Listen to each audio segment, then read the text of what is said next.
All right. Well, hopefully we're live. We're trying a little bit different things. Using OBS and I'm using Zoom, but I'm not streaming through Zoom. I'm only using it to kind of do the Hangout. So hopefully this will work. But we got Ask a Philosopher with Nick Soutter tonight. Burn a Proof Edition. I don't know if that's going to come to fruition. Literally, a few minutes ago, I was on the Atheist Experience official page on Facebook. Had a few people asking about the burden of proof, and of course, I get tagged on those things all the time. And I try to explain it the best I can, but the reasons it's very difficult to explain in comment section is because there's a lot of things to deal with when it deals with epistemology, and so it's just not something conducive to having a congenial discussion on Facebook, which is actually a little easier than Twitter in some ways because you can write more. Twitter, you're kind of locked into 280 characters, but I actually like Twitter because you're forced to consolidate and be locked into that 280 character, right? Yeah, granted, obviously you can do more than one tweet, but I do think it's challenging to get as much information into a little tweet that you can. I think that helps with the brain cells. I think that kind of kicks into the gear and go, okay, what's the best way to say this in the most limited way possible? And that's called your quality of maxim, or quality of maximum, where you don't want to have the too much information, but you just want to have the most amount of information to get your point across, right? So, anyways, wow, look at all these blue wrenches in here. Wow, where do they all come from? How do I got so many mods? It's like everybody's a mod. But anyways, I got Nicholas in here. Nick, buddy. Hey there. Hi, How's buddy. it going? You guys may notice he doesn't have a camera. I haven't figured out a way where people can call in and show him. So you can call in. The number will work. You just dial that from your location. Your phone number will not be shown because I don't have it set up that way. So your anonymity will work. But if you want to call in, that's fine. But hopefully the people from the Atheist Experience will come over and ask, because I had like 30 of them still trying to wrap their heads around this, and I'm more than happy to have a discussion with them. It's just that it's kind of difficult when you're in that group and they just kind of dogpile at you. And I'm like, look at you're just. I had one person. I'm not kidding, dude. I had one person that had 4 fallacies in one comment, and their comment was only 3 sentences long. I was like, wow, that's impressive. That argument to the stone, argument from incredulity. They had straw man and shifting burden. I was like, wow, that's really impressive. All right. Anyways, well, before we get started on that, though, anything you wanted to bring up? No, I think I'm good. I think we talked about. I mean, I got a couple of things. We had talked about burden of proof in law, and I think that would be fun to chat about for a little bit. Law is one of the areas I'm more interested in, as you know. And my father was a criminal defense attorney, and I got stories from him. Actually, there are. Let's see. I got 4, 5, 6 uncles, 6 aunts, and most of them end up being lawyers in one way or another. So either through other people in law enforcement or them, I had some stories that I thought might entertain, but that's, if and when we have time or filler, that's something I'd love to discuss. But other than that, I think burden of proof, and it dovetails with burden of proof rather nicely. But I do think that the role of a good criminal defense attorney is profoundly misunderstood in this country. They're much maligned. Probably some of it is justified, but I think a great deal of it isn't. I could never do it. That's why I didn't, go into the field. But it's and it's a tough field, but it's an important one. It's actually really the first and last line of defense of our civil rights. So it's one I find passionate and figured we could also chat about. Yeah, it's funny you mentioned that. I actually do you remember not Lou John Rawls, not Lou Rawls, but John Rawls. He wrote a book called what was his book? Theory of Justice. Yes. Okay, yeah, I knew his daughter Elizabeth, and I used to talk about some of her dad's theories, right? And Yep. one of the things in the theory of justice, besides like the veil of what did he call it? The veil of anonymity, or the veil of you kind of treat people like all the same. But the thing behind the defense attorney, the reason why we have the way it's set up in America is we find that it is more ethical to have a guilty man go free than convict a non guilty man of a crime. So if somebody goes to jail and they're innocent, we find that to be a higher moral travesty. We find that to be an error in the judicial system, right? Yeah. And so I'm sure you're quite familiar with Anthony Flews' presumption of atheism, right? Where Sounds familiar. But, Yeah, Presumption of Atheism is a paper written in 1972 by Anthony Flew, who later became a deist, but he used to be an atheist philosopher before he passed. And one of the things he argues is that like atheism should be presumed to be the case, right? But oh yes, yes, yes, yes. he makes some fundamental mistakes because he compares it to the judicial system. But in the judicial system, the reason why, again, we presumed innocence is because we do value the fact that we don't want an innocent man to go to jail. So there's four different possibilities that can happen. There's an innocent man that gets released, found not guilty. That's a judicial non-error, right? That is something we Yep, want. A guilty person going to jail, found guilty. That's a non-error, right? That's something we want. yep. But then there's two types of errors. There's the guilty man going to jail, and then there's the innocent, the guilty man getting off free, and then the innocent man going to jail. Those are called errors in judicial conduct or errors in the judicial system. So we value something to be higher. When it comes to atheism, there's no reason to have that as a presumption because Yes. there's no urgency there. There's no reasons to say, look, we need to have these people, quick trial. There's no sense of if you mess up, any big deal. In fact, the theist probably is a bigger case because the theist can say, hey, if you're wrong about this, you're going to hell. But the atheist, what do they care? If you say you're wrong about this, then what's the damage? No big deal. You're just wrong about your ontology. So there's no urgency there as compared to the presumption of innocence compared to atheism. So I think Flew made a huge mistake in his argumentation that way because of the fact that it doesn't really show that we should have atheism as any kind of presuppositional state or any kind of default state, which makes no sense anyways to a proposition. So And there are probably other ways to argue that it's the default state, and other ways are often employed. But I think you've got a very good point. There's no um, if you were to draw sort of the Pascal's wager of it and do your square with the four corners, in law there's one sort of most important outcome, then a second, very close second, and then a poor third, and then a really bad third, and so the squares aren't equal. In theistic belief, ostensibly, all the squares are equal. There's no way that I can think of off the top of my head without making some metaphysical assumptions to claim that one is necessarily a preferable position to the other. yeah, and that's the key thing: preferable position to the other. If you have the belief that God exists and you have the belief that God does not exist, right? Either one has no urgency. Yep. Yeah, the theist can go, hey, if you don't believe, you're screwed and you're going to hell. They might have a case for that. But the atheist, if you made a mistake and if you just have the default of atheism there, what's the urgency?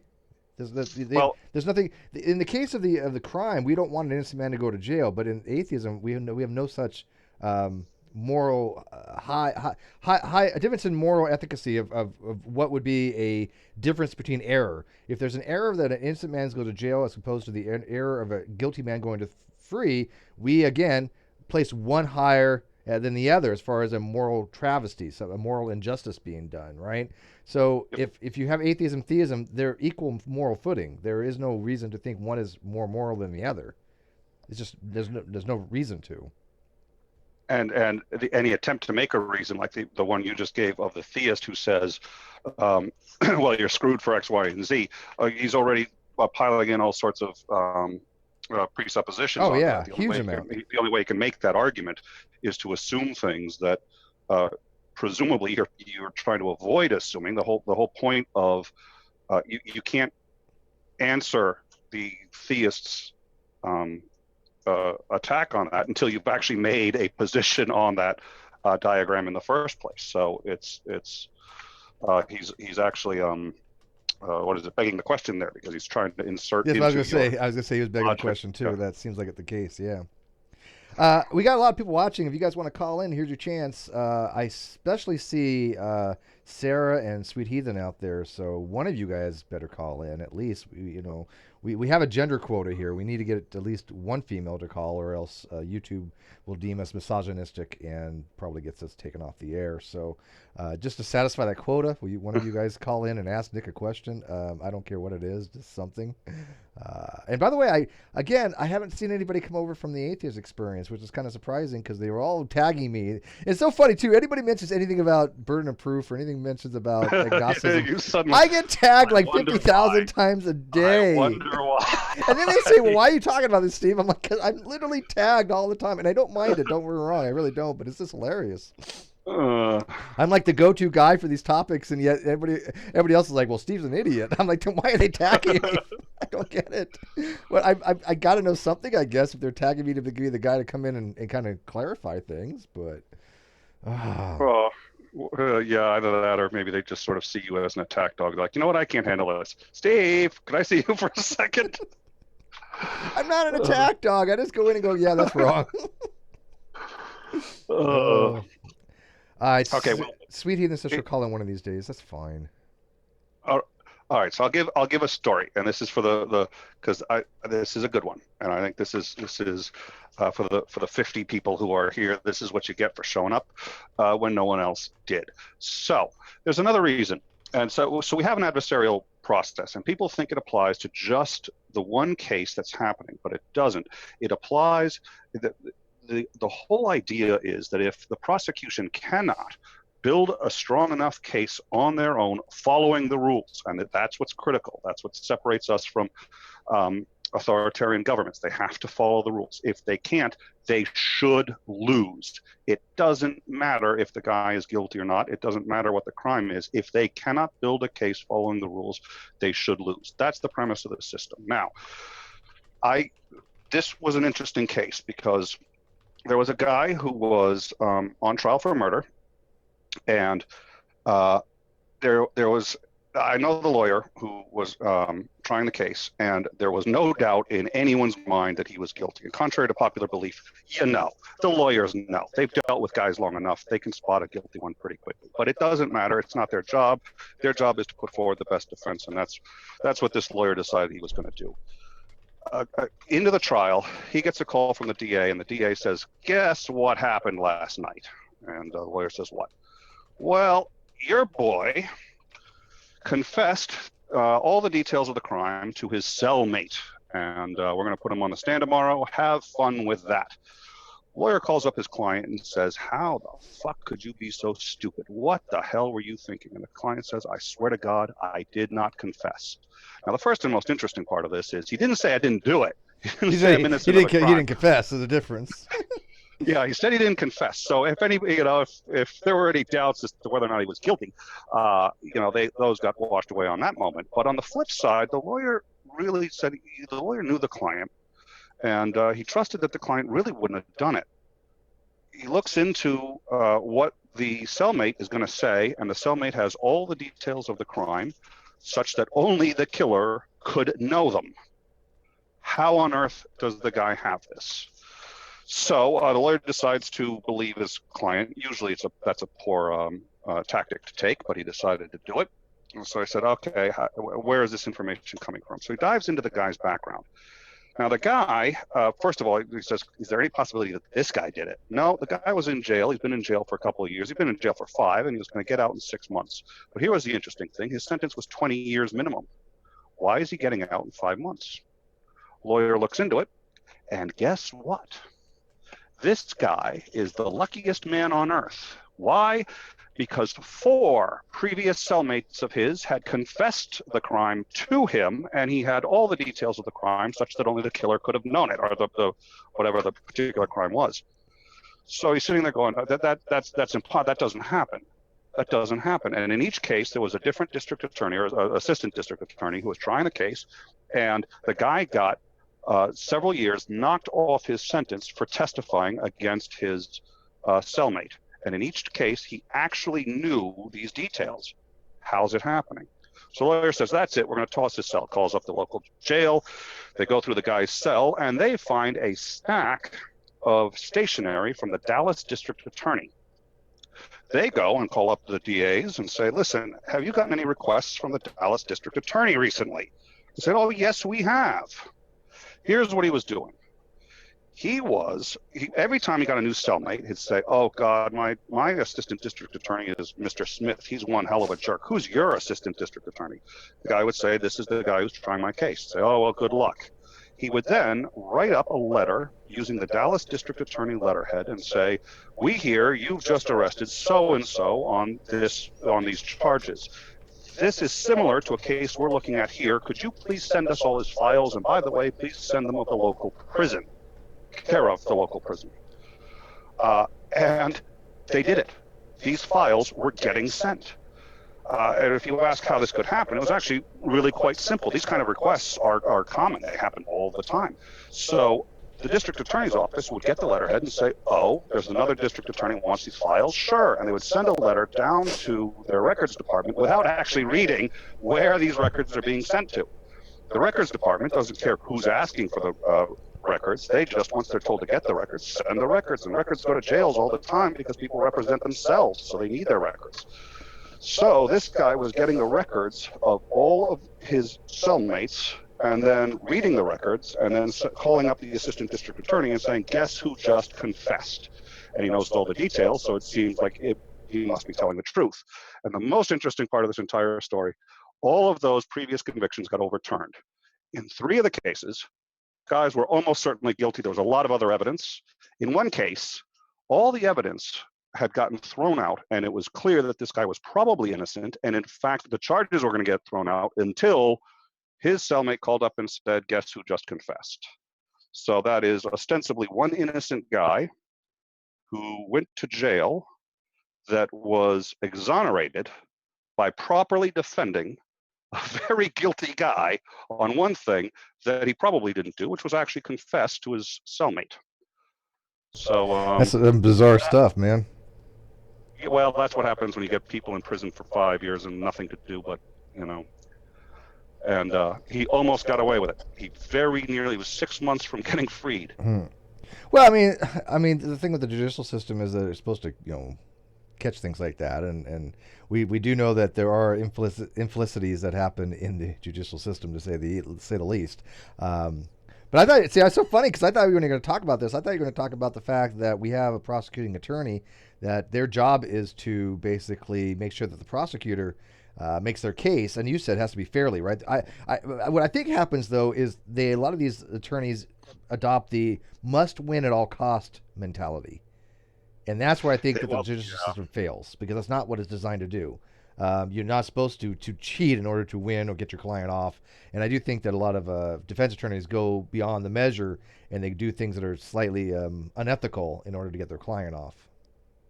No, and they should be disbarred for that. I agree with you. I agree with you. But it does happen, right?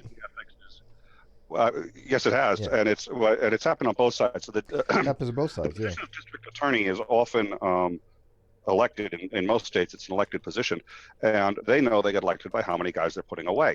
So sometimes their interest in that number and seeing that number go up overrules their interest in what's really the reality. And if they stop and think about it, they'll realize nobody wants to convict someone who's innocent. But you're so busy trying to do what you think is a good job, and a God complex goes in. Doctors have God complexes, so do lawyers on both sides. You're doing God's work when you're putting away these bad guys. And when you get a guy who looks innocent, sounds innocent, but you're really, for whatever reason, convinced aren't innocent, then you say, well, I'll give them a good plea deal. That's a good compromise. It's not a compromise. It's still a failure of the system. Now, admittedly, and lawyers will tell you sometimes, they'll say take the plea deal, because even if you're innocent, 2 years in prison is better than 20. And that's unfortunate, because there are a lot of people like myself that are just really hesitant to say, yeah, I committed a crime, because you got to elucidate your crime too. If you didn't commit it, right, Yeah. just because you're going to get some time knocked off. I mean, that sucks. That's one thing that needs to be fixed in our judicial system, because now you have people that are innocent. They're having to admit to crimes they didn't do, which I find to be unethical. Oh, Jesus, yeah. Well, and actually, technically, it's suborning. Actually, I'm not sure it is suborning perjury, because I don't think you have to testify. You don't have to. Well, it is under oath. I mean, you are. I mean, think about it. You're still giving testimony to the judge. You're still giving or an oratory notes of what the accounting was for the crime. Even though you may not have, like say you didn't do the crime, half the time you might have to make shit up, because you have to explain to the crime, and yet you didn't do it. So I think Yeah. there's something messed up there. But anyways, we there's a person in the live chat that's trying to get in. Oh, perfect. I'm not sure what issue they're having. This is the right meeting ID. I just checked it. Chris, he's over from the Atheist Experience. He wanted to come in and explain to me atheism and agnosticism because he thinks, I guess, that I don't have a proper understanding of these topics, even though I've been doing this for many, many, many years and have many, many, many, many citations of things that I've read on this. And my hope is that somebody will come in and say, hey, here's a paper that I've read and it says this. We could talk about that. But unfortunately, I don't think it's ever happened. But as I say, rarely happens, but I don't think it ever has. And if it is, it's like, oh, well, here's Flu's paper. Yeah, well, I haven't read that one. But I think I want to hope that they have more under their repertoire than I got a dictionary. But by the way, you guys didn't notice. Did you guys notice anything different about me today? Anything at all? Not one person had noticed. Your beard is shorter. Yes. Yeah, I trimmed my beard. How do you like that?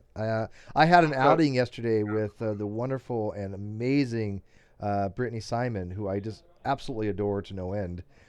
She's a feminist from YouTube and Twitter. She's a BDSM adult entertainer kind of person that I just adore. And her and I spent like 3 hours doing recordings and talking, and just it was heaven.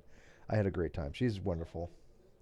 Yes, she's just a friend, but Well, yeah. she's lesbian, so I wasn't. mean I'm safe, But well, I guess she's bi, but no, I love her to death as a friend, and I have the utmost respect for her. She's going on a little vacation for 6 months, and well, not really vacation, just traveling, but I'm gonna miss her. So, well, now, Chris, if you can hear me, Chris, I really think you need to try to get in here because otherwise, Steve is terrified I'm going to tell another story.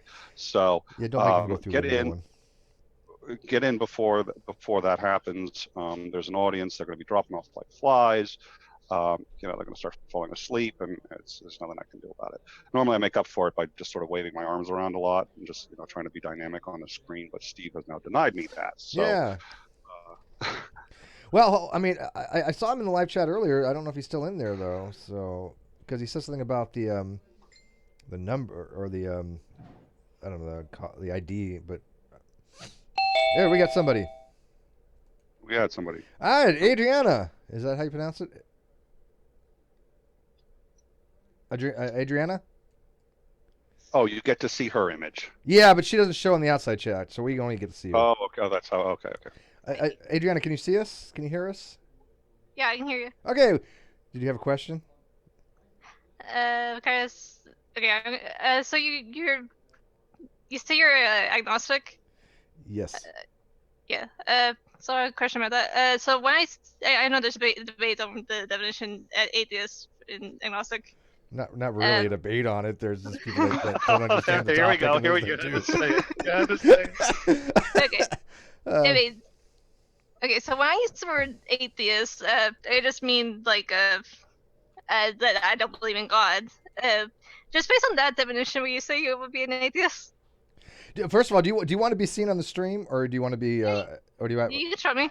Okay, so You can show me. okay, so let me do this real quick, so people don't think we're just talking to like a disembodied voice here. I get that a lot, anyways. Let me see. What's going While he's doing that, may I ask a question? and I'll answer You the said question. you don't believe in God. What do you believe in? I don't believe in God. I don't. Oh, okay, you don't believe in God. So if I were to say, what do you believe? Do you I believe in believe- magic in a young girl's heart? Oh, look at this! Oh, look at this! I can actually put her in the screen here. How badass is this? I'm gonna keep my mouth shut if this means Steve is gonna sing. Okay, look at that. Now you're front and center. Okay, so Okay. I'll call her. This is like getting high tech. You can see this on the outside, right, Nick? All right, Oh yeah, I can see myself. cool. All right, so he asked you what do you believe in? So I guess he's asking you that. If I said what are your beliefs? If I were to say what are your beliefs, I'm just curious to know how you'd answer that question. I would say I'm an atheist. I believe when I die, I'm just gonna be dead. Just nothing. Do you believe in naturalism? I mean, do you believe that everything exists as natural? Yes, I think so. Okay, so you believe there's no such thing as a supernatural, I think. right? Is that yes? Yeah. Okay, so you would be one of those atheists that believe gods don't exist, right? I mean, you actually hold the belief that gods don't exist. You're not just you're not just somebody who says I merely don't believe in God. You're actually saying I believe there's no such being as God ontologically, correct? Yes. Okay. So in philosophical context, that's what an atheist is somebody who believes there's no God. Mm-hmm. So, and you probably, I mean, a lot of people use the word agnostic, especially when they want to sound, all highfalutin, and they apply it to all sorts of things. Java is a programming language. One of the interesting things about Java is it is agnostic to the platform you're running it on, which means that you could write a program in Java and it'll work in Windows, it'll work on Linux, it'll work on a microwave.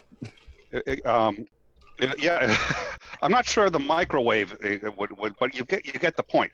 So when someone says it's agnostic as to platform, what they mean is that you don't measure it in terms of platform. It doesn't matter what the platform is. You can't define that language by its platform or what it's running on. That's not how it works. So we already culturally actually understand one definition of the term agnostic to mean you cannot measure something in terms of something else. And we use it that way all the time. So, and then I think what Steve is suggesting is the radical notion that can also be used in a theological sense. Yeah, radical. Yeah, so radical. It's pretty well standard, actually. I mean, it's not even like it's uncommon. It's just that is the approach you take toward a proposition. If you think the proposition, you don't have a truth value to it, you can't say that's true or false. You're agnostic on that proposition. Matter of fact, we have a philosophical agnostic in here, colloquial atheist, who just joined us. Who I put their image on the screen because we don't want to actually put his face on because it could do damage. But what's up? How's your hammer? Is it still limp? It's still incredibly limp. Yes. Yeah. Okay. So, you want to chime in on this? Do you want to add anything to her question? I mean, we haven't fully answered it. I don't think yet. There is a follow-up question that I would want to ask. So, are you familiar, Adriana? Am I saying that correctly? Adriana. Okay, sorry. Are you familiar with the concepts of global versus local atheism? No, I've never heard that. What's the difference?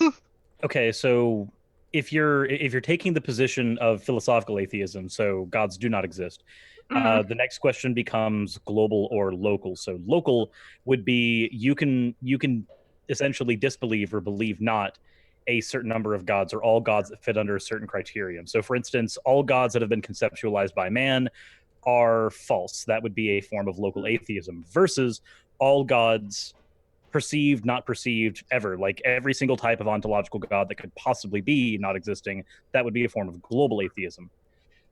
Any and all gods. Yeah. Does that make sense?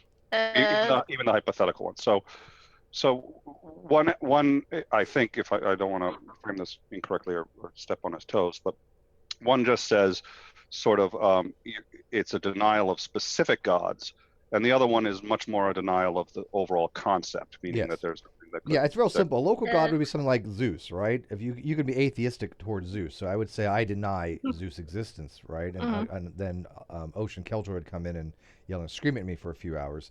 But a global atheist would deny all gods. Now, if you hold just to this position of what's called metaphysical naturalism or ontological naturalism, where you hold there's no supernatural, you by entailment have decided that there are no gods. So you would be what's called a global atheist because you believe there are no gods, period. Is that sound right? I guess I'd be global atheist. I don't believe in any gods ever existed. Any man-made gods, I guess. Don't believe it's not the same as if they're man-made, it's local. I don't believe I don't believe there's any god, I guess.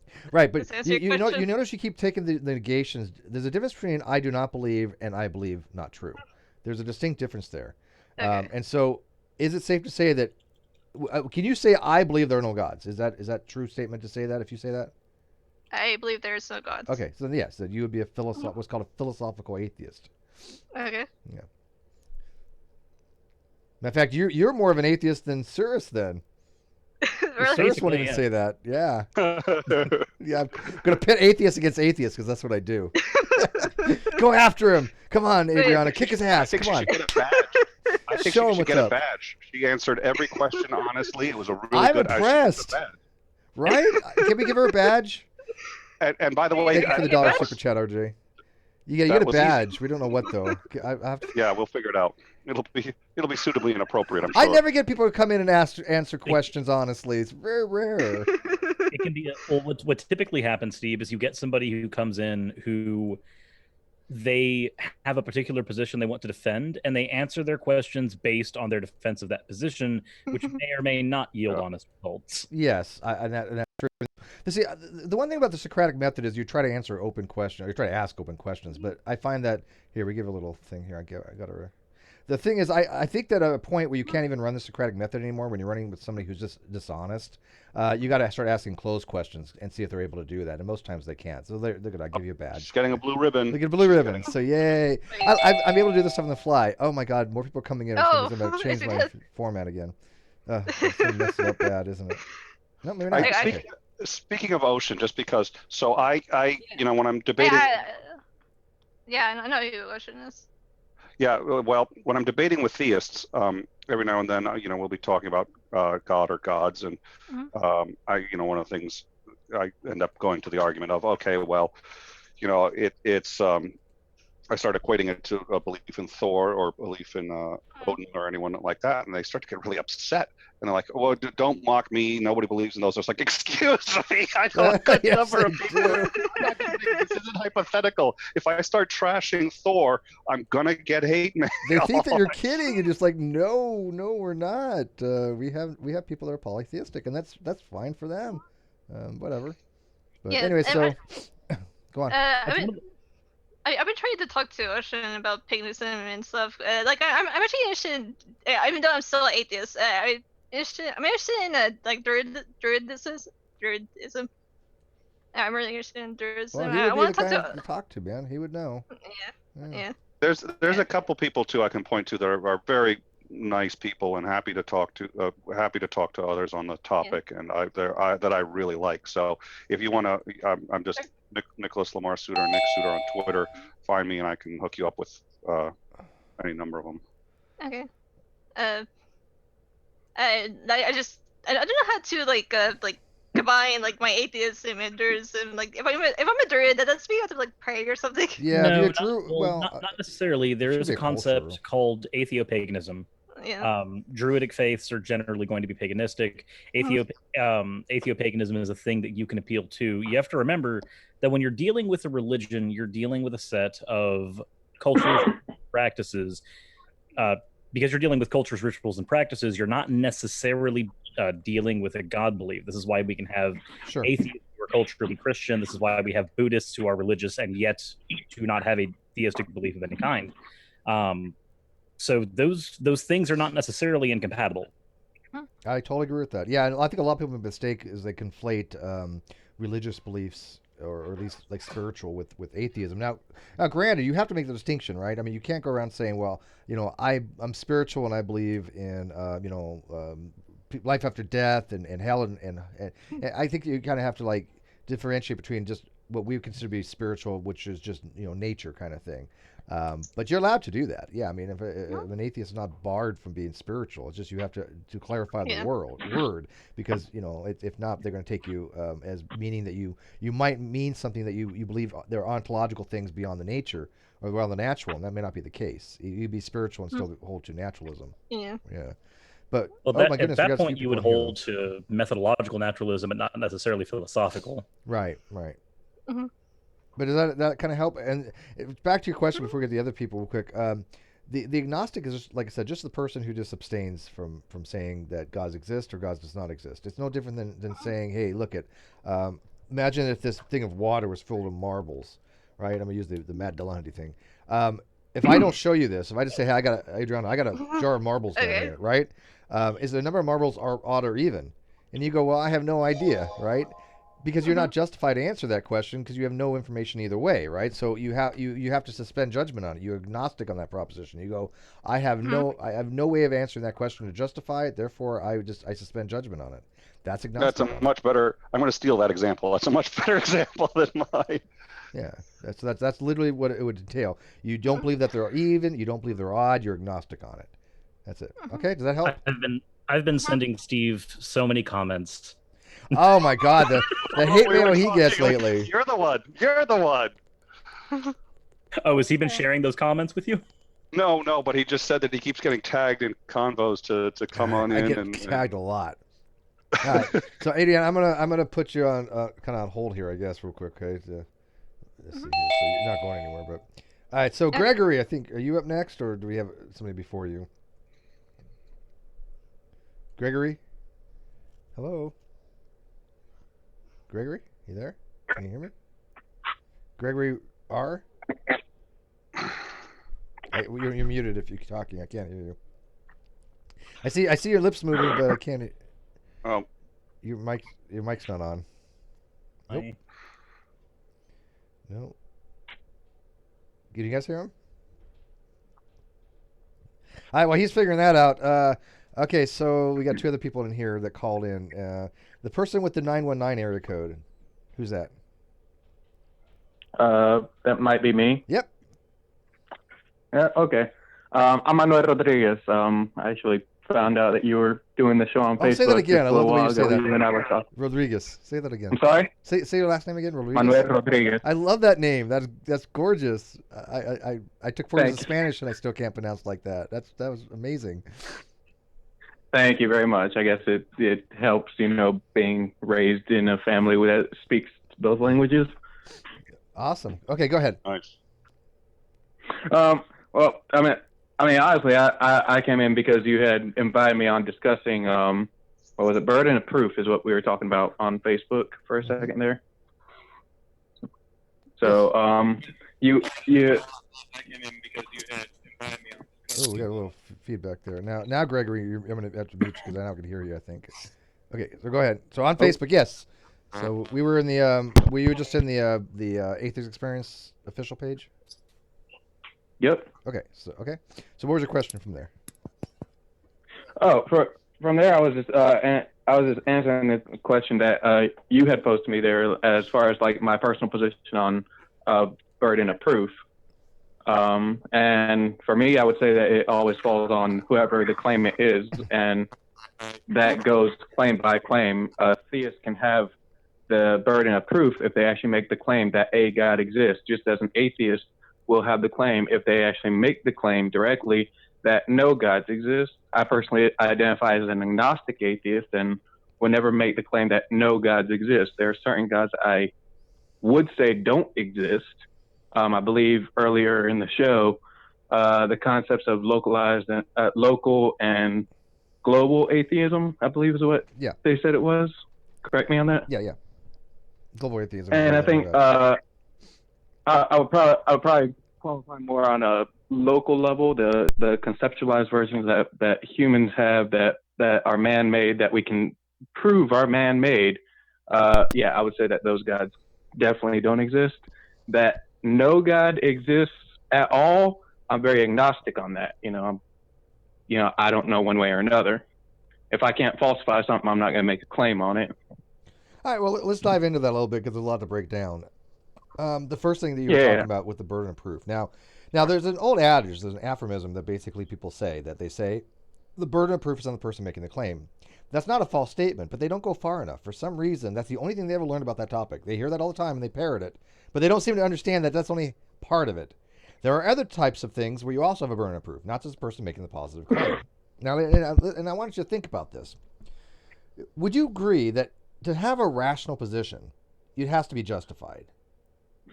You can't say that I'm atheist, and when somebody says, "Well, why are you atheist?" you go, "Oh, I have no reason." Right? I mean, is it rational to have a position that is not justified? But then doesn't burden of proof fall specifically on one making claims versus? No. Listen. Not necessarily. Hang on. A burden of Don't go the next step yet. You're next jumping step ahead the freight train here. Everybody agrees that the person making a positive claim has a burden of proof. What they don't understand is that's not the only case where you have a burden of proof. Well, again, let me ask you: if you are an atheist, and I said, "Why are you an atheist?" You said, "I have no reason. I'm just an atheist." Are you therefore rational to hold that position? Is it justified? The answer is clearly no. Would you agree? I mean, if you can't give a reason why you hold a position, I would definitely agree on that. Okay. You need to have Awesome. a rational basis for anything, any position you hold. Thank you, Jesus. Okay, so okay, so now that you agree, Okay, you I'm might be the gonna first just- person to no, agree I with wanna- this. the thing is gonna this is- strike through, and I don't want to. We're having a breakthrough moment here. You get a ribbon. See the ribbon there? It's yours. Please don't do the ribbon. I'm just gonna I was share. just going to This say, ribbon's gonna thank get you for around. justified your belief. Yeah, this ribbon's gonna get around. I mean, I might not. In all fairness, I might not have explained myself very well as far as what I'm saying is. No, you're doing When fine. I'm talking about burden, when I'm talking about burden of proof, and when I'm discussing burden of proof, I'm always discussing it in the sense of I am discussing a position with somebody else, and either I am making a claim or somebody else is making a claim. That claimant will have the burden of proof. When you're talking about philosophically just rationalizing it to yourself, yeah, you have a burden to yourself Yes. to be able to hold That's all we're for talking logical, about. rational justification. Exactly. That's all we're talking about. That is, Yeah. it's transportable to you. You can give it to somebody else. So if you're Yeah, in a that burden is conversation, just what makes you rational, or what makes that particular belief in that proposition rational or not, as opposed to trying to convince that somebody else of that position. yeah, that's a burden. See, there's a difference. Well, a burden of persuasion is a type of burden of proof. But if I'm having a conversation with Nick, right, and we're disagreeing on something, he could posit something. If I disagree with him, I don't have to necessarily not accept, right? I can actually, I can reject what he's saying and say, look, I think you're wrong, or I can just not accept it. But either one I do is an epistemic status towards his claim requiring justification. Because think about it. Put for another improv- way, Steve is then making his own claim to try to maybe simplify it a bit more. If he rejects it, he is now making a claim. Well, yeah, I've claimed that I reject Well- it. I'm not accepting it. Well, why Well- don't you well- accept it? Or that it's worthy of rejection. He claims Yes, that it's I'm worthy withholding of rejection affirmation. for some reason. Well, that being said, if somebody comes up to me and tells me that they have an invisible pet dragon, and I say I reject it, and I say I reject it because there's no evidence, and that's generally the rationalization. You gotta because be there's careful. Let me explain it. Because just saying there's no evidence is not a justification. It's almost like a tautology. It's like saying, well, I haven't been convinced, therefore I don't believe, and I don't believe because I haven't been convinced. Well, if you had been convinced, you would believe. It's nothing. It's empty, right? So you can't really say, well, I have no evidence, because there's many things you do believe without evidence. So that's a horrible, horrible way to try to justify it. But here's the thing: what you said though, you said if somebody says they have a unicorn that's invisible, or whatever, you say you don't believe them, and I say, well, why don't you believe them? And you say, well, I flipped a coin, heads it was true, tails it was false. Is that a justified reason not to believe them? yeah, but that's definitely not what I said. No, that's right. not. But you're missing the point. You still have to have a valid reason not to believe them. That is a burden of justification. That is a burden of proof. That's Yeah. what we're talking about. And is the claimant making the claim not fulfilling their burden of proof, not rational justification? Be like, I'm skeptical. I don't believe you. Well, skepticism again is not a justification. Skepticism is a philosophical position about knowledge, right? I mean, if I say, look, I exist, and you say, well, I don't believe you, I'm going to deem you irrational unless you can give me a really good justificatory reason why you think that I don't exist, right? Because it is not normative to think that I don't exist. It is not something that I would hold to be a rational position. So that's all we're talking about when we say you have a burden of proof, is a burden of justification to explain why you hold a position, whether that position is the positive epistemic status or it's a non-positive epistemic status. To me, it makes no difference. Everything I've ever read makes no difference. It is holding a position. And if you think about this, there are three statuses you can have towards any proposition, right? You can say that you believe the proposition, correct? You can say you disbelieve the proposition, which means the negation. And by the way, there's a couple other shows that say that disbelief isn't that. They're wrong. Disbelief, in logic at least, in philosophy, how you use it in your little group, it doesn't matter. But how it is in philosophy and logic, disbelief means assert the negation. So you can disbelieve it, which is epistemic status, or you can suspend judgment on it, which means you don't have a belief either way, right? But that's believe P, that's believe not P, and that's believe neither. Believe neither or neither, right? You're believing neither. That is a belief. This is why these are called second order beliefs. Nick, you never thought about that, have you? Right? Oh, sorry. I've actually made wanted that to point step in on several times before when it comes to, again, when I say I'm agnostic on any position, that's essentially it. I'm withholding any judgment one way or another. That's why I'll say I don't believe the claim that no gods exist. Okay, so I'm not a. why? Okay, like Nick. Nick believes there's no gods. Do you think he's justified to believe that? Nick believes there's no gods whatsoever at all. At all. He's one in I don't know there if he is. philosophical I don't know if he atheist. is. I'd have to hear his explanation on it to even begin to decide whether or not he's got a rational viewpoint right there. Do you think it's possible he has a I've rational never been viewpoint? presented. I've never been presented with a good reason to believe in one, but I know that there are certain concepts of gods that I can't falsify. I can't just. Well, why does that matter? Just because you can't falsify something has no bearing whether you believe that they exist or not. I can't falsify aliens right now, but I can tell you right now, I mean, I believe they exist, but somebody can say, well, I believe they don't exist. Okay. Falsification has no bearing on philosophical propositions. This is not a scientific hypothesis. This is not something like a theory. This is your belief. You don't have to falsify every possible bare possibility, as Russell would call it. That's just nonsense. Yeah, but if I can't even come up with a valid reason to believe or not believe something, then I'm not going to hold either position. All right, well, I'm going to remain neutral. All right. So, and by the way, if you're going to remain neutral and be agnostic on it, why do you bother with the atheist label? I don't. That makes you just call yourself agnostic. Because again, I call myself an agnostic atheist for a very simple reason. Because I don't believe in any God that I've ever been proposed. I've either been able to invalidate them or debunk them, which is every single time. Why? Where does the atheist come in if it's superfluous? Because an atheist is saying, I don't believe in any gods. An atheist, and this will be pretty much universal for most, will be that they don't believe a God exists. But you're not listening. That is not the claim. That is not the same as saying that I believe no gods exist. I know this, but listen to me carefully. First of all, that's not how it is in philosophy. That's only how it is on the internet, you find. But why both those terms you're using them the same way. Agnostic is somebody who believes there are no gods. Okay, that is a fact, right? Would you agree that all agnostics? That's not actually true. That it is because true. there are agnostics who believe a God exists, but they don't know. It's a knowledge claim. No. That is the etymological argument. That is different. Not the argument that comes from philosophical academia. The only way that you can pull that out is by appealing to the versions of agnosticism and atheism that come from 16th and 17th century etymology. If you use etymology, you actually undermine yourself as well, because Thomas Huxley, who coined agnosticism, did not see it that way. He saw it as a suspension and as the default position. So, yeah, and you're exactly right. And I would add to that. Here's the thing: what you're doing is you're equivocating the term. You're taking it outside the scope of ontology. You're now moving into epistemology, and you made that leap from ontology to epistemology. We're not going there. We're not making a leap to epistemology right now. We're strictly talking about ontology, and the agnostic position is I do not believe P and I do not believe not P. I don't believe it's true and I don't believe it's false. It has nothing to do with epistemic knowledge whatsoever.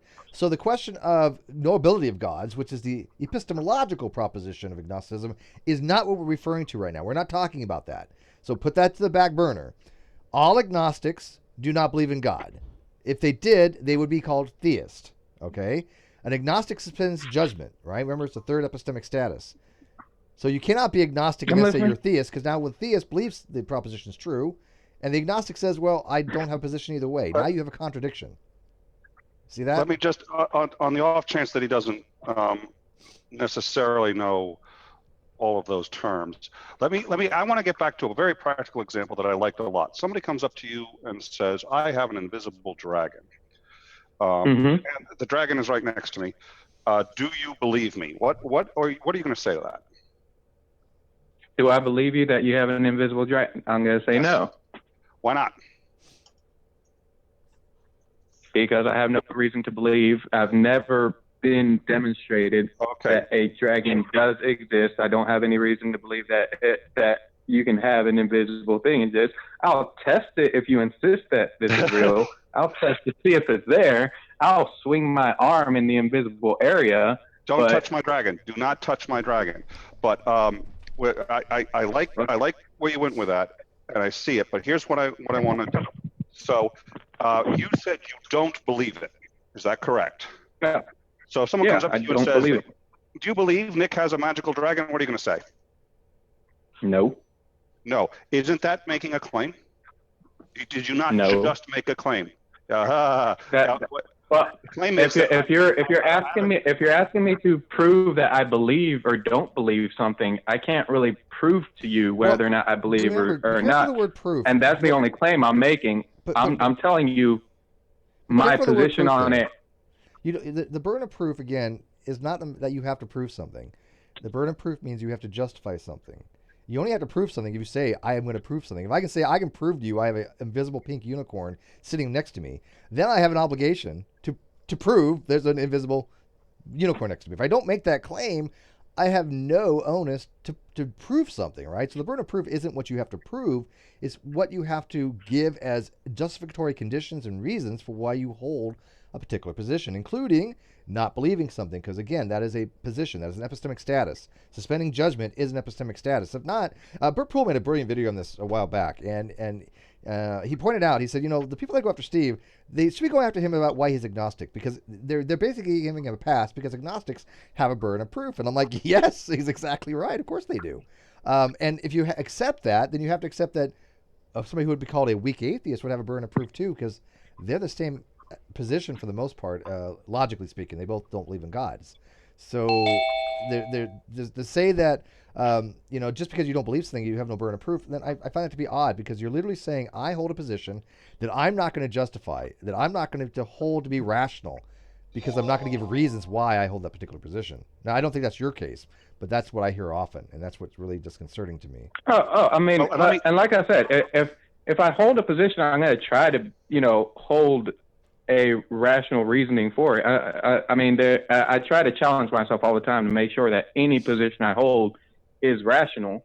That being said, when it comes to, for example, the practical example that we've been using is the invisible dragon, invisible unicorn, whatever, I have no reason to believe in mythological creatures. If anybody can demonstrate that something like that can exist. It's not so much that you have no reason to believe. It's the word you said was mythological creatures. We know from experience these are in a class of creatures that are mythological. They're in a class of fantastic creatures that we've set as a society as folklore and mythos, right? That's your justification. It's not that you've not been having evidence for it. You can always say as a justification, there's no evidence where there's expectation of evidence.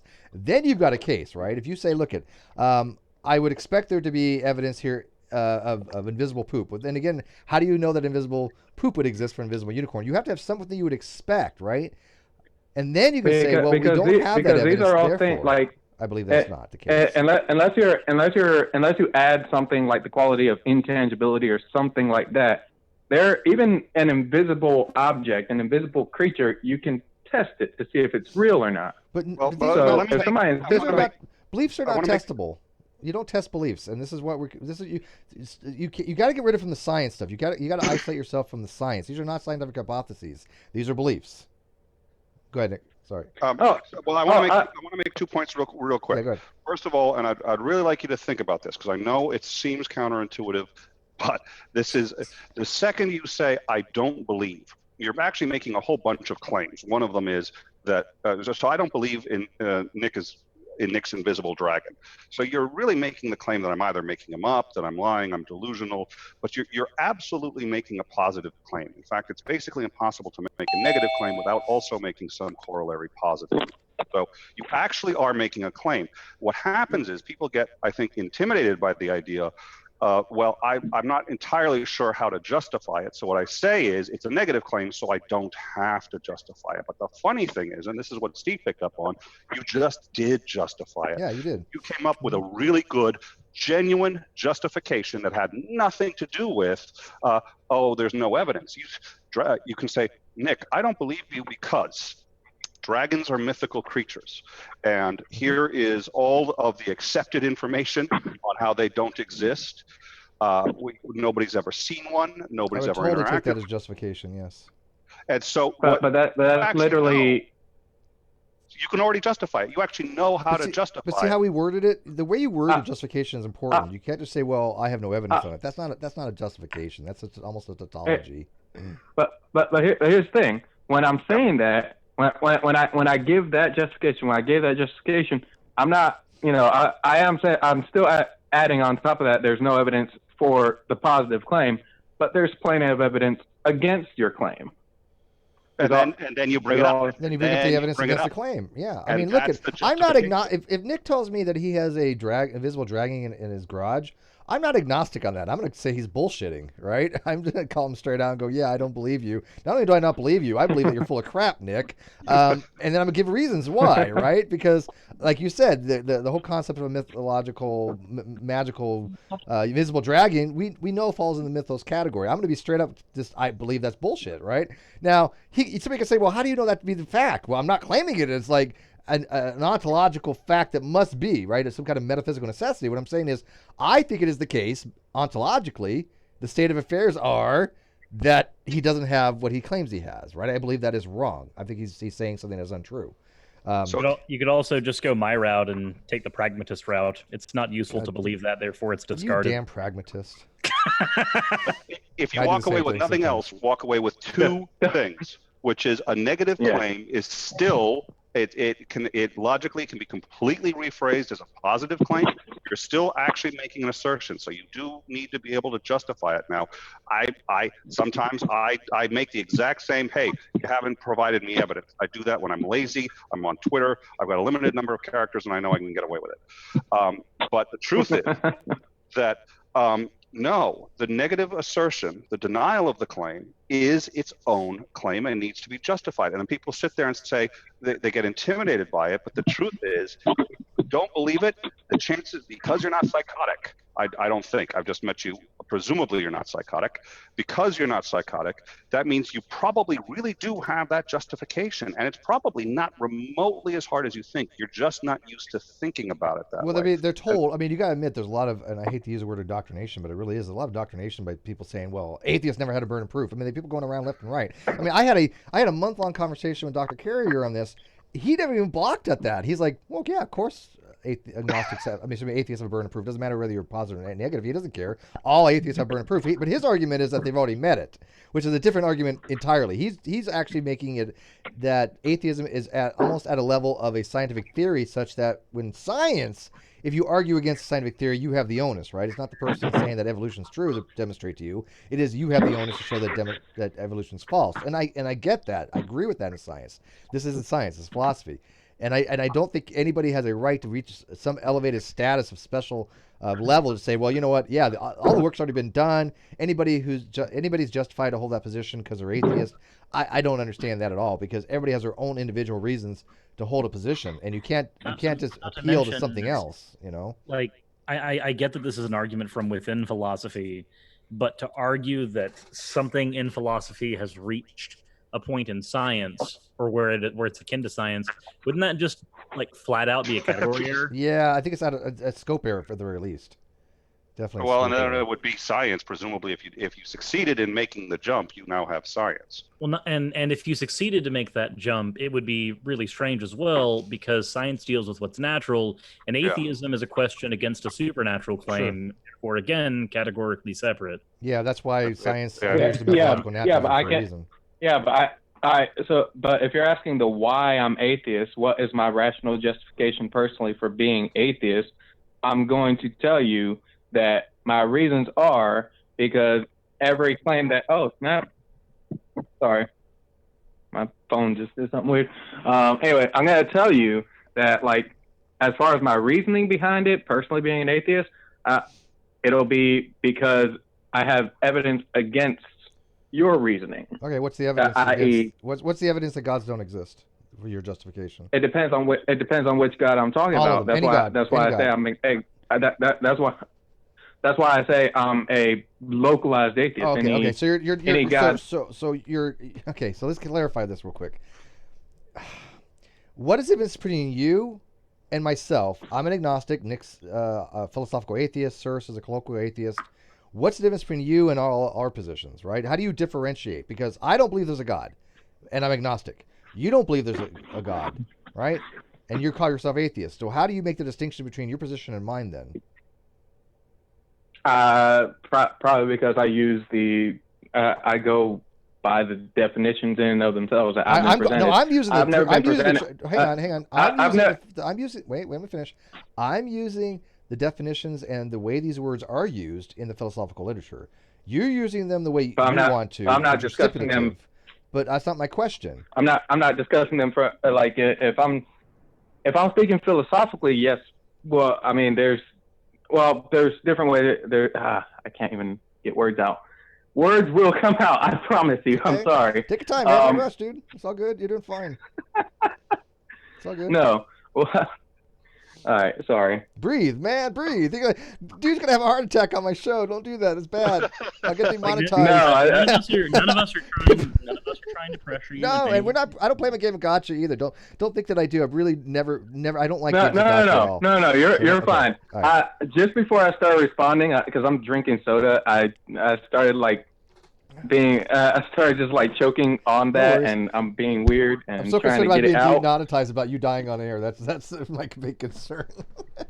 No, I'm concerned about you. Don't worry. Right. I'm very much alive. All right, awesome. The universe has wanted to kill me for a while. I'm still kicking. So let me see if I can kind of guide you a little bit here.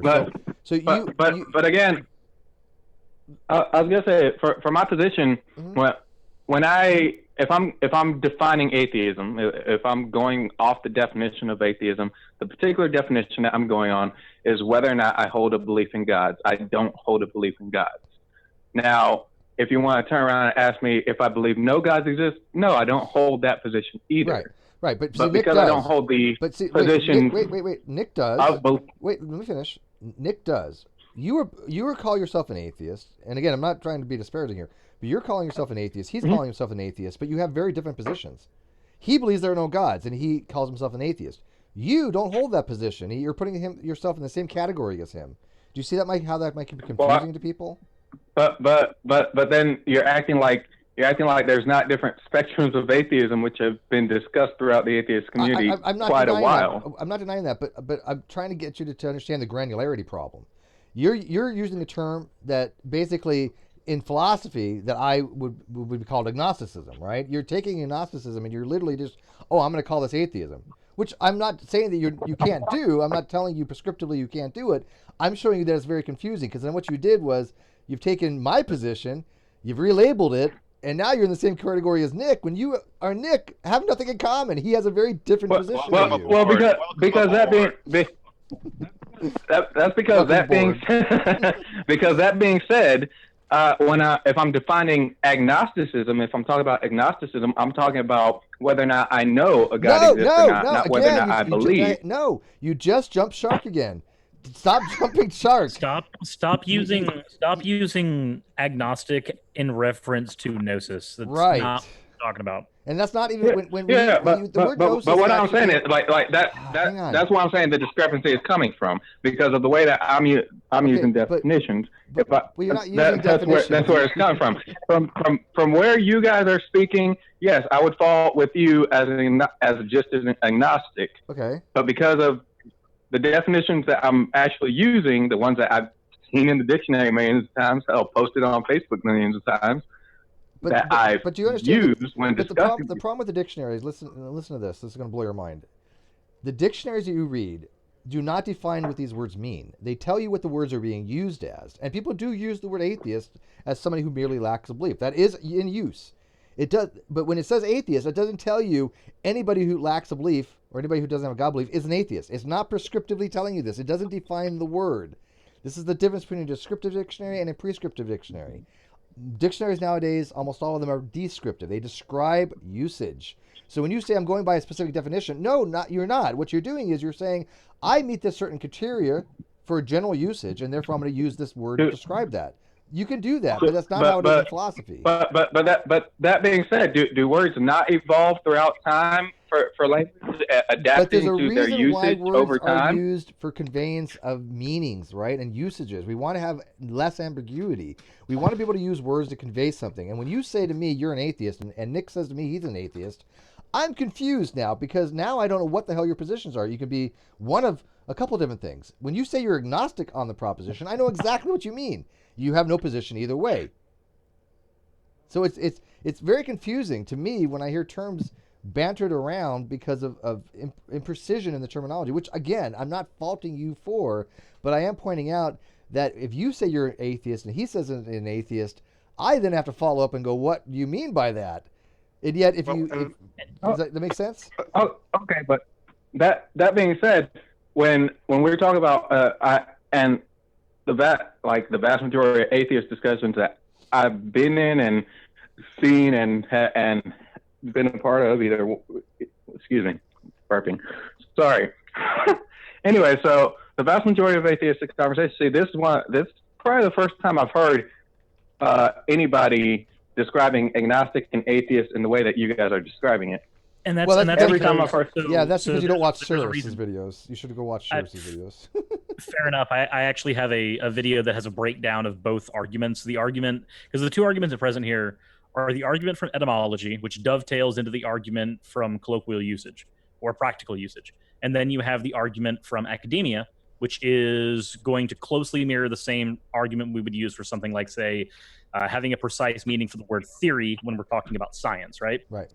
Okay, I see where you come from. Yeah, see, what happens is you're only exposed to you're exposed to only one side of these things. You're not exposed to the academic side, and that's where Nicola and other people come in. They're academics that have studied this stuff. They're philosophers. And there's important reasons for this, and I want to just get off two real quick points. First, I want to do a magic trick. This is the most amazing magic trick you've ever seen. I've forgotten your name. What's your name again? Manuel Rodriguez. Manuel Rodriguez. You can't even come close to saying as well as he does. Oh. Manuel. If I go chingate, does anyone know what that? I'm gonna assume that's okay. Yes, I know all the bad words in Spanish. Shoot. All right. I heard that was where's the bathroom. Maybe I was mistaken. No, so here's the 2 points I want to make. I'm going to do a magic trick. Yo puedo hablar. Muy bien. Más rápido. Okay. The 2 points I want to make. I'm going to do a magic trick. Okay. So, Steve, you're saying that Miguel is wrong, aren't you? Just listen to this. Mm-hmm. This is a magic trick. Steve. Miguel. Oh God, I forgot it already. I'm sorry. Rodriguez. Manuel. So Steve, you're saying Manuel. Manuel. I'm saying he's what? Are you saying he's wrong? No. Oh, there's the magic trick. He's not saying you're wrong, and that's something that I think a lot of people don't get because he I'm saying he's imprecise, but that's not wrong. He's not saying you're wrong. He's not saying your definition's wrong. He's not saying the dictionary is wrong. He's not saying any of those things are wrong. So what he's saying is there's a different way to look at this. And when I try to make this distinction, people are like, no, he's saying I'm wrong. No, he's not. I've never seen him make the claim that somebody's wrong. What he is suggesting is that there's a different way and one that's actually much more useful. Now, if you said earlier you engage on Facebook. If you're engaging with people whose beliefs you don't agree with, in general, it helps if you have a more precise language. And in general, my assumption is you're going to be using logic and reason. What Steve is talking about is the language of logic. Specifically, logic works the way he's describing it. Now, it may be that, atheists sometimes shortcut that for any number of reasons. It may be that they're not trained in it, but it's very difficult to try to make a logical argument and not be following the rules yourself, and you can get caught in it, and people get caught in it all the time. And what atheists say is, no, I've got to be fair. Yeah. If I may, when it comes to that, to be fair, I have no actual formal training in any philosophical class. Like that's why I've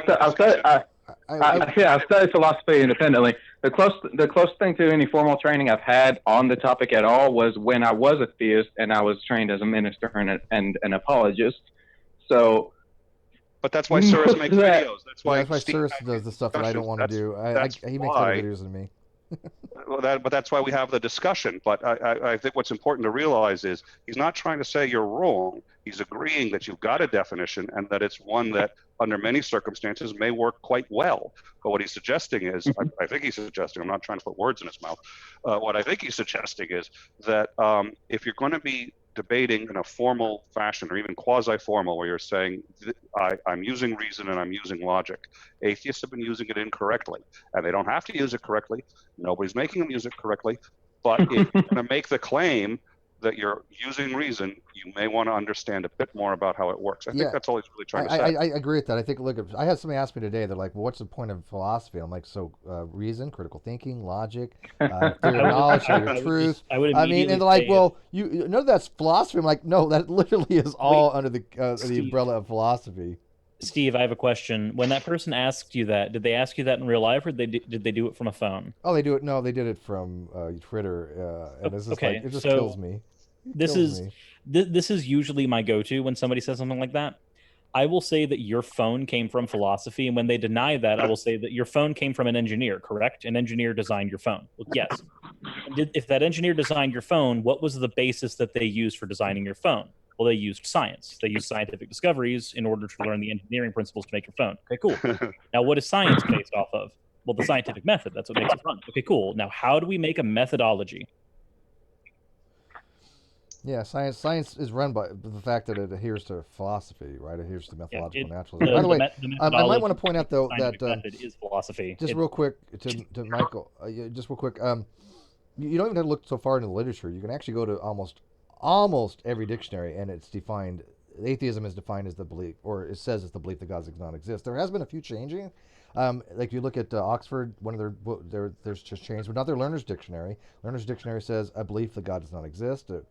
Merriam-Webster's Learner, belief that God does not exist. Cambridge, Oxford, Stanford, Rutgers, Rutledge, all of them have belief that God does not exist. Blackwell, Rowe, all of them. There are a handful that don't, a very small group that doesn't, but those were actually changed most recently.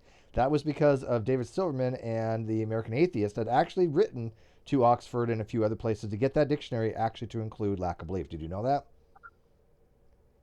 It was actually it's actually a movement. Were you asking me, or I don't know who you were? Yeah, you. But no, I hadn't heard about that. Yeah, that was a movement that they started to try to change the dictionary to include lack of belief. This was something that they wanted to do because they wanted to include as many people under the title of atheist for political reasons. It was a political thing. So if you actually look at most of the dictionaries, then almost all of them have in the positive case. Yeah. Well, that switched over about 2 or 3 years ago because we on the Codex we had been actually keeping an eye on the definition because I was the lack for a while, and I wanted to see lack come into the dictionary. And I remember when it happened, and I remember saying, "Hey, it's been updated." But that really was a political movement, and it was a successful one. And, yep. Take that for what it is. And there's something to be said about it because it is how it's used, right? Again, these are descriptive dictionaries, but the political reasonings for it, I think, are disingenuous. I think that the American Atheist is a disingenuous organization because they do not put forth correct information, and they willfully don't do it because they want to expand numbers and they want to.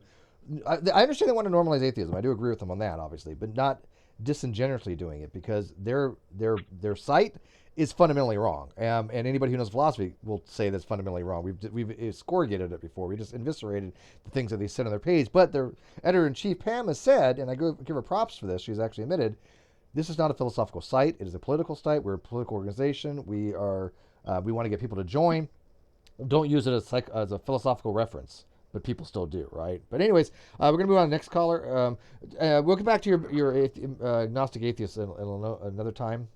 It's just that I think it's if you really looked at agnostic atheist, you'll see that it's not as epistemologically sound as you think. It's kind of like a creationist saying, well, why does evolution say we came from rocks? When I hear agnostic atheist, I hear that in my head. I think there's actually a point that I make, and this will be the last thing I'll say on this. There's a point that I make in the video that I did on this topic, and it's that because the colloquial usage of atheist and agnosticism are so sloppy, it's why we even have hyphenated versions in the first place.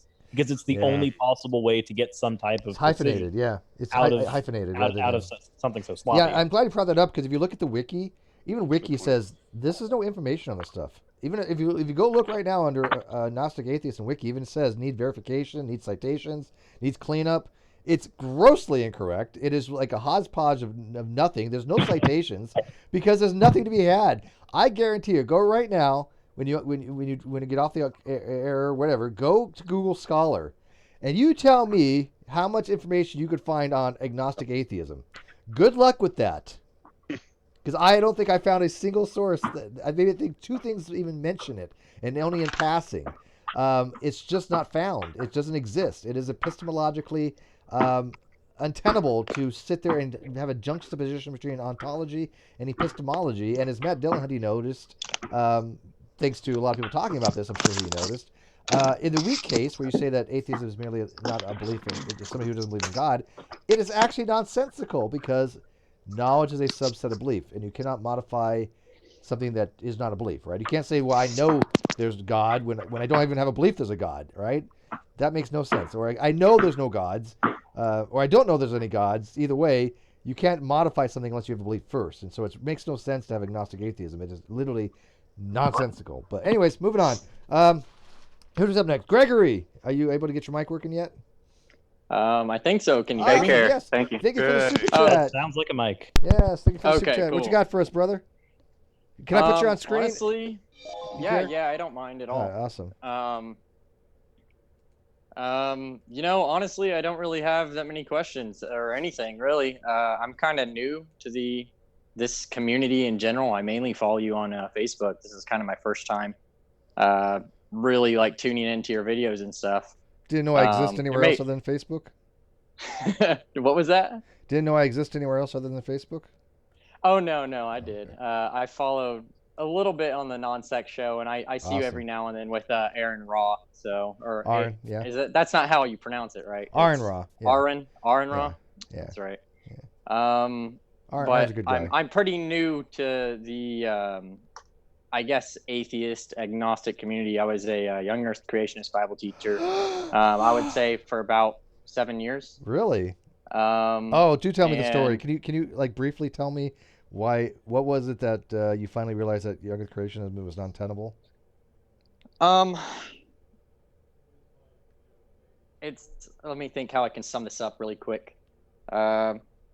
Essentially, there were a lot of very unscientific claims being made. I was particularly King James Version only, and something that was coming out of the King James Version only crowd, it seems to be, whenever that version is taken literally, is a flat earth.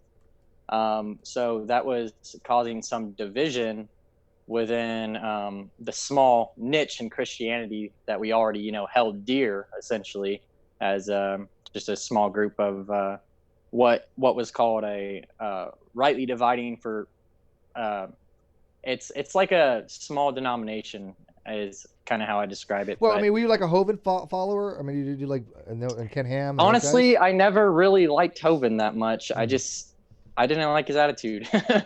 But well, because he's kind of a prick, but he's narcissistic. He kind of is. Yeah. I mean, everyone kind of gives him back what he gives out, and he gets pissed off for it for whatever reason. But was it watching videos that led you away? I mean, was it something that you just? So when I was realizing that unscientific claims were being made, right, based on the Bible, like the Earth is flat, I came to the conclusion in my own mind, and it's something we'll hear from the likes of Ken Ham and Ken Hovind and etc.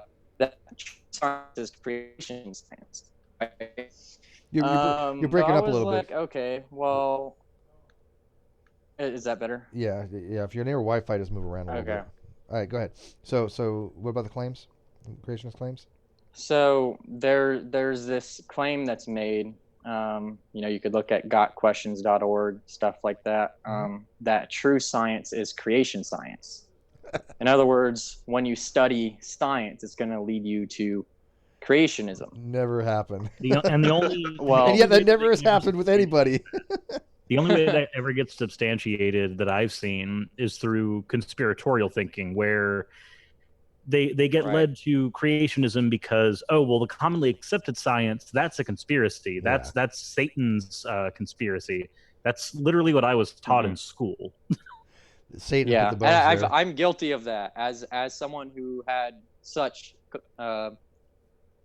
confirmation bias. Now, how long ago was this, though? I'm sorry. I think that I actually succumbed to evidence, became unbiased, and just kind of saw what was there probably about 10 months ago. Oh, you're fresh. Fresh yeah, off the, I'm pretty new. Fresh off the Noah's Ark, as they say. Oh, yeah. There were a lot of pretty pissed off people whenever I changed. So yeah, I have a few people that I know that have left Younger Creationism, and they got X'd by a lot of people, which is a shame. But a few people actually, I think, listen to them. But yeah, it's a very exclusive thing where, I mean, it's like a cult mentality. If you leave the cult, they basically excommunicate you kind of from their lives, you know. And it's like, wait a minute here. It's like, don't you think that if it was the case that Younger Creation was true and all that stuff was true, they would try to do whatever they takes to get you back in? The thing is with that, there's doctrinal issues with that as far as the Bible's concerned. There's this verse that pretty much talks about, you know, essentially him who is in sin to like ignore him and let him go to Satan for the destruction of his flesh, and that'll, you know, bring him back to God. So there's some people, and they're all very like-minded, you know, mind you, that will follow that verse, and then there's some people in the same group that want to show you love, and I think it kind of shows how inconsistent that the Bible, you know, what the Bible produces on individuals is. And you know, I guess there's no Holy Spirit, you know, guiding everyone. So well, fair enough. I mean, but was there any shout outs to any channels other than Arn that you had watched that maybe got you to think about certain things? Definitely the atheist experience. It helped me. It's mainly, so I think where I started out to help me kind of start understanding things like natural selection and stuff like that was actually Stated Clearly. Oh yeah, that's a great one, John. Yeah. Did you watch my debate with him? I haven't. No. Yeah, I had a debate with him on DNA. DNA. DNA is a code. Yeah, and I still think I trounced him, but hey, whatever. Sir, come on, just be objective, sir. You're not going to break my heart if you tell me that I didn't do a better job. But did I not bring more to the table in that debate? I think you brought more to the table, but I also think that the entire argument was there. There are some times where I think semantics are worth arguing, and there are some times where I think semantics aren't worth arguing. Yeah, no, I'm not going to disagree with you. That's why I enjoyed that particular debate, because it was very semantical type debate, right? It was very nuanced. You had to know a little bit about the topic, and I like those kind of nuanced debates. I really do. Those are my favorite, honestly. But a lot of people didn't understand the exact nuance being talked about, and that was the problem. And they were just, well, I don't get it. And it's like, well, this is because it's a very difficult topic to try to explain the difference between a cipher and a code and relate it to DNA and Shannon information. You're just throwing a lot of information. If you've never had an experience with any of that stuff, it might be very, very confusing to people, right? So, anyways. But hey, Greg, that's appreciate it, man. That's awesome. Yeah, I mean, I do listen to the Ace Experience. Obviously, you know, Matt blocked me ages ago, but whatever. It is. I didn't know that. Actually. Yeah, he blocked me. It's okay. He's been on the Non Sequitur show, and I do realize, because I'm not as dumb as people think I am, that 99% of the shit of the things that he thinks about me has been told him by other people. I've only had a handful of interactions with him. I've spoken to him once verbally and maybe twice on Twitter. So he knows nothing about me. He knows nothing about my positions. Everything he's been told is from other people. And, of course, what happens when other people tell other people about their positions? Yeah, it's sad when that happens. It's kind of just the way it goes. But one more thing I was going to say was one thing I was going to say was that I'm listening to your past conversation. I don't know who the guy was previously, but I want to hear more about it. But just he's coming on claiming he's an atheist. Well, I would claim to be an atheist or anti-theist really at this point. And now I'm not too sure after listening to y'all, so I'm gonna have to think about it. Just be careful. An anti-theist is not somebody who believes that God doesn't exist. You can be a theist, anti-theist. Yeah. What a theist is somebody who's against the belief of God, the concept of God, or religion. I personally am. Yeah, I am. Now, there are some religions I am as too. You can also have a mesotheist. Those are fun. Yeah, but see, I'm not sure what that is. I argue that mesotheists are all theists. I think that if you hate God, then you have to be a theist. Mesotheists have to be theists. That's why I argue it. So, Gregory, for concept, the mesotheist, I'm sure you've heard the moniker once or twice that all atheists hate God.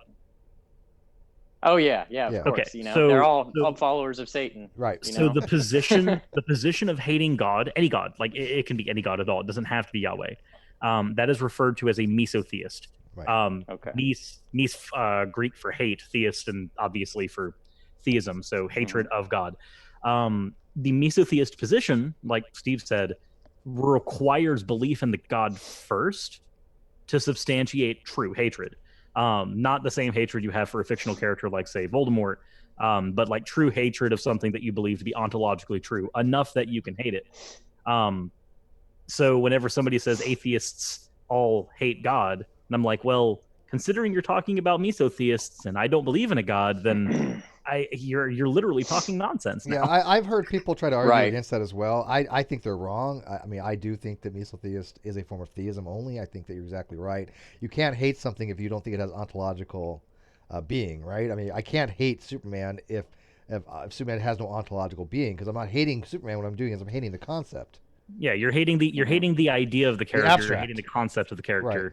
You're dealing with an abstract. It's no different than a number. It's an abstract principle. Yep.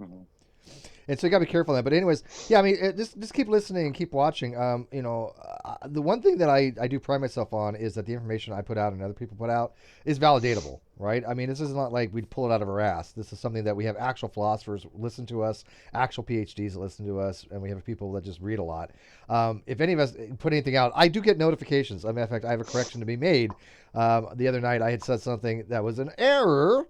So I have to fix it, because that's what I do, because that's what my Patreons, and that's what people expect of me. So here it is. I fucked up. Okay. Whenever I do a Can video I get my fuck up philosophy. first? Can I get my fuck up first? I'm having a moment of contrition here. This is rare. I got to record this. Hold on, I got to record Yeah, this. this may not happen ever again. This is like 2019. The next one may not be till the next eclipse or something in 2021. Okay. All right. So I falsely attributed the modal ontological argument to Anselm, who created the ontological argument, or had an ontological argument, but the modal ontological argument was not Anselm. It was Plantinga that did the modal ontological argument. Which is funny, because modalism is heresy.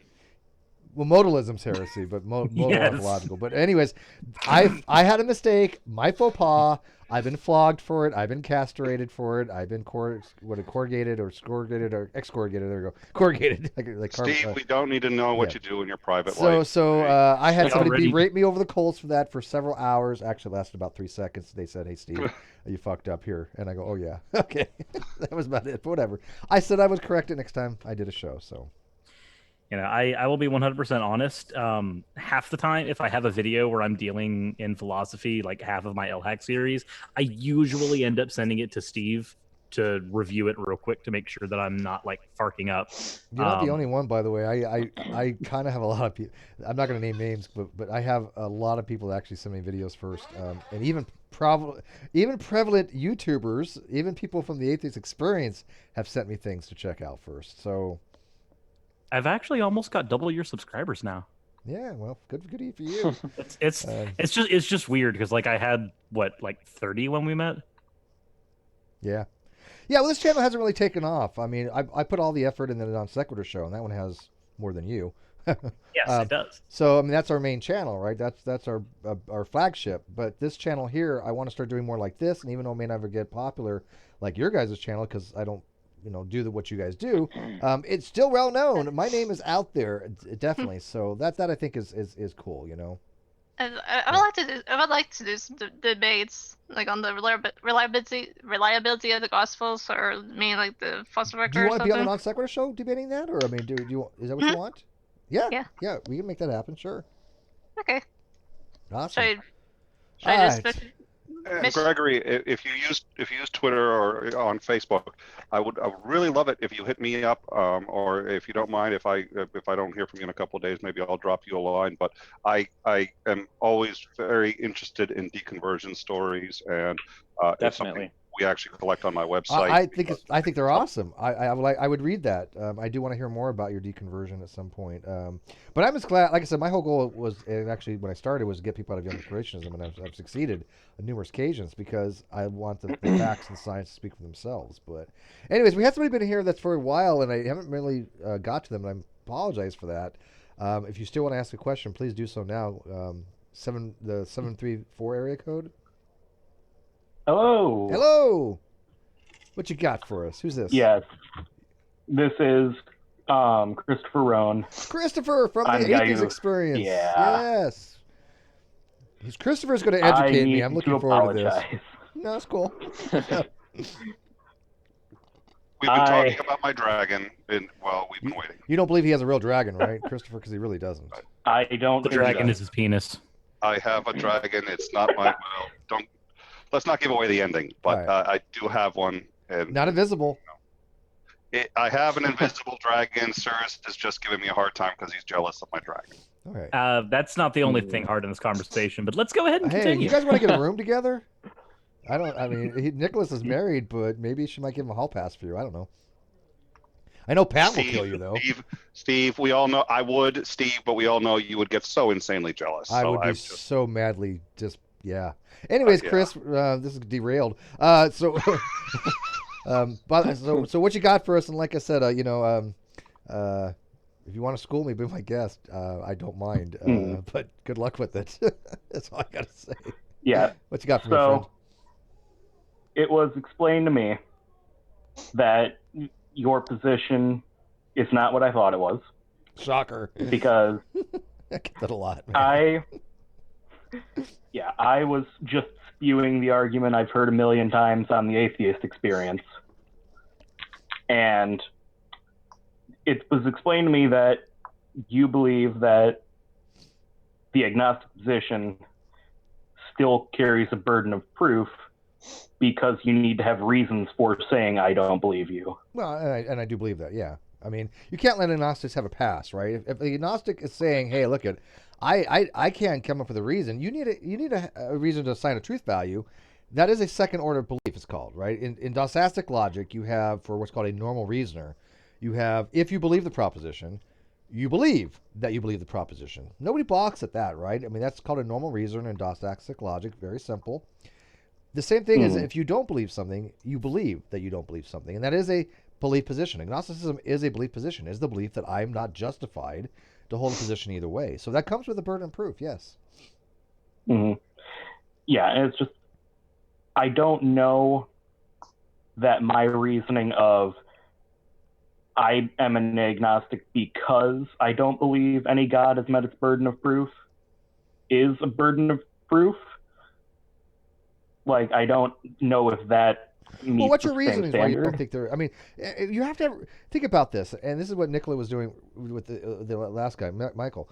He was giving people that they do have reasons. They don't articulate them for whatever reasons. And most reasons why you don't believe something is enough to actually believe that they don't exist, right? I mean, if you say, "Hey, Steve, what's your reasons why aliens exist?" And I say, "Well, I don't believe aliens exist," and I have to give a reason. I'll be like, "Oh, well, I think the Drake equation has a problem with its variables. I think that the Drake equation doesn't necessarily relate to ontology." Or I can say, "Look, I believe aliens do exist. And the reason why is the Drake equation is a very good probabilistic argument that it is more likely, giving even narrow parameters for the Drake equation, that there are alien life, extraterrestrial life out there. I am justified to hold that position of belief because I've now given reasons. But either whether I believe it or if I say I don't believe there's aliens, I still have reasons I can relate, right? Because you want to be able to say I'm rational to hold my position. And if you really think about this, when an atheist says, "I'm an atheist, I don't have a position on this because I don't believe either way, I don't believe that gods exist," don't you think that you want that position to be rational? Because if you can't justify that, then you cannot say it's a rational position. Well, why would atheists not want to have rational positions? It just really bugs me that so many atheists out there are balking at that. But when they really sit down and think about it, this is why I actually have a kind of a following. When people think about it, and they go, "Well, damn, I do want to be rational in my beliefs, even in my positions." So yeah, if I'm an atheist, no matter what I call that, whether it's strong or weak atheist, doesn't matter. But I call myself an atheist, I have to have reasons for why I hold a position of atheism. Mm-hmm. Yeah, it's just my personal reason is any God proposition that I've been given does not meet its burden of proof as I see it. But see, then you run into a problem, though. Here's the problem. Look, their burden of proof is something different from yours. A theist's burden of proof is different. A theist can make their burden of proof and be justified to believe something. They may not persuade you, but just because they don't persuade you, you can't say that they did not meet their burden of proof. If they say, "I believe in God," and you ask them why, and they say, "Well, I flipped a coin. Heads, God exists. Tails, God does not exist." Then you can get them on the justification. You can say, "Look, your reasons for believing in God are not justified. You guessed. Guesses are never justified, right? Or just random luck, right? then you have a reason to go after the theist for the justification. But if they say if they have justification for other reasons, right? That's a whole. Then you could attack those justifications, but they might actually have legit reasons why they believe God is not, or they believe God exists. That's fine. But you're having a position on your own. You're saying that I hold this particular position. That is your burden, not theirs. Just because they didn't convince you does not mean that you have met your burden of proof to hold that position. Because there might be other reasons why. For example, you know what the fallacy is? It's where you have a conclusion that's true, but it necessarily may not follow from the argument.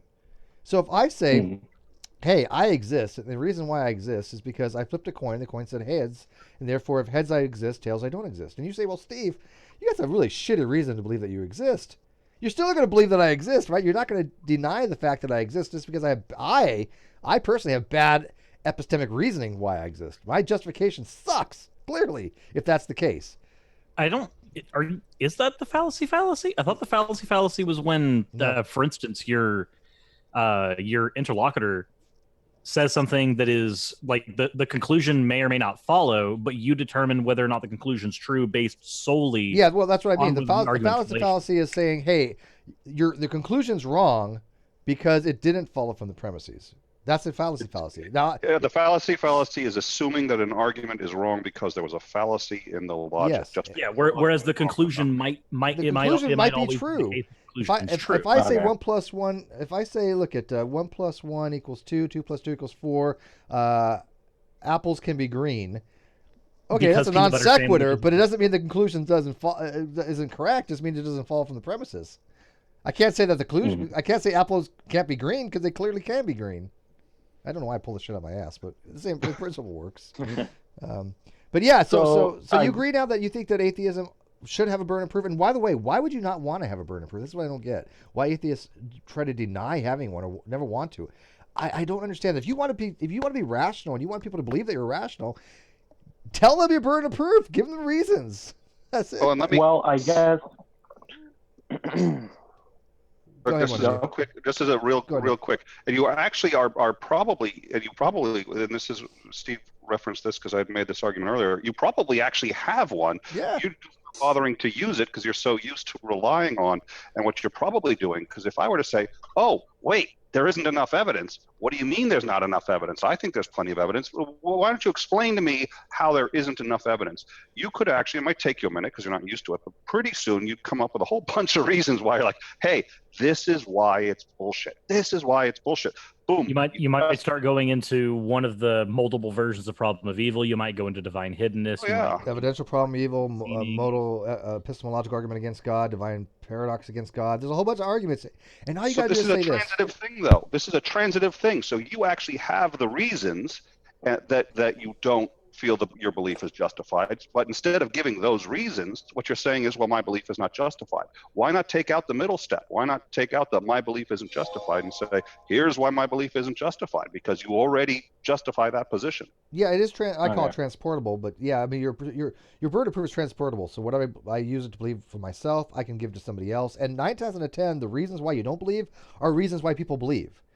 Right? I mean, if I was to say, look, I believe there are no gods, and the reason why is because if you look at all the arguments against various local gods, logic problem of evil, very strong argument against local god, evidential problem of evil, lesser, stronger, but wide scope, divine hiddenness, moral arguments, there's a whole bunch of arguments, and you can say, look, based upon the aggregate of these arguments, I have deemed that is less likely the case that there's a God than there is one.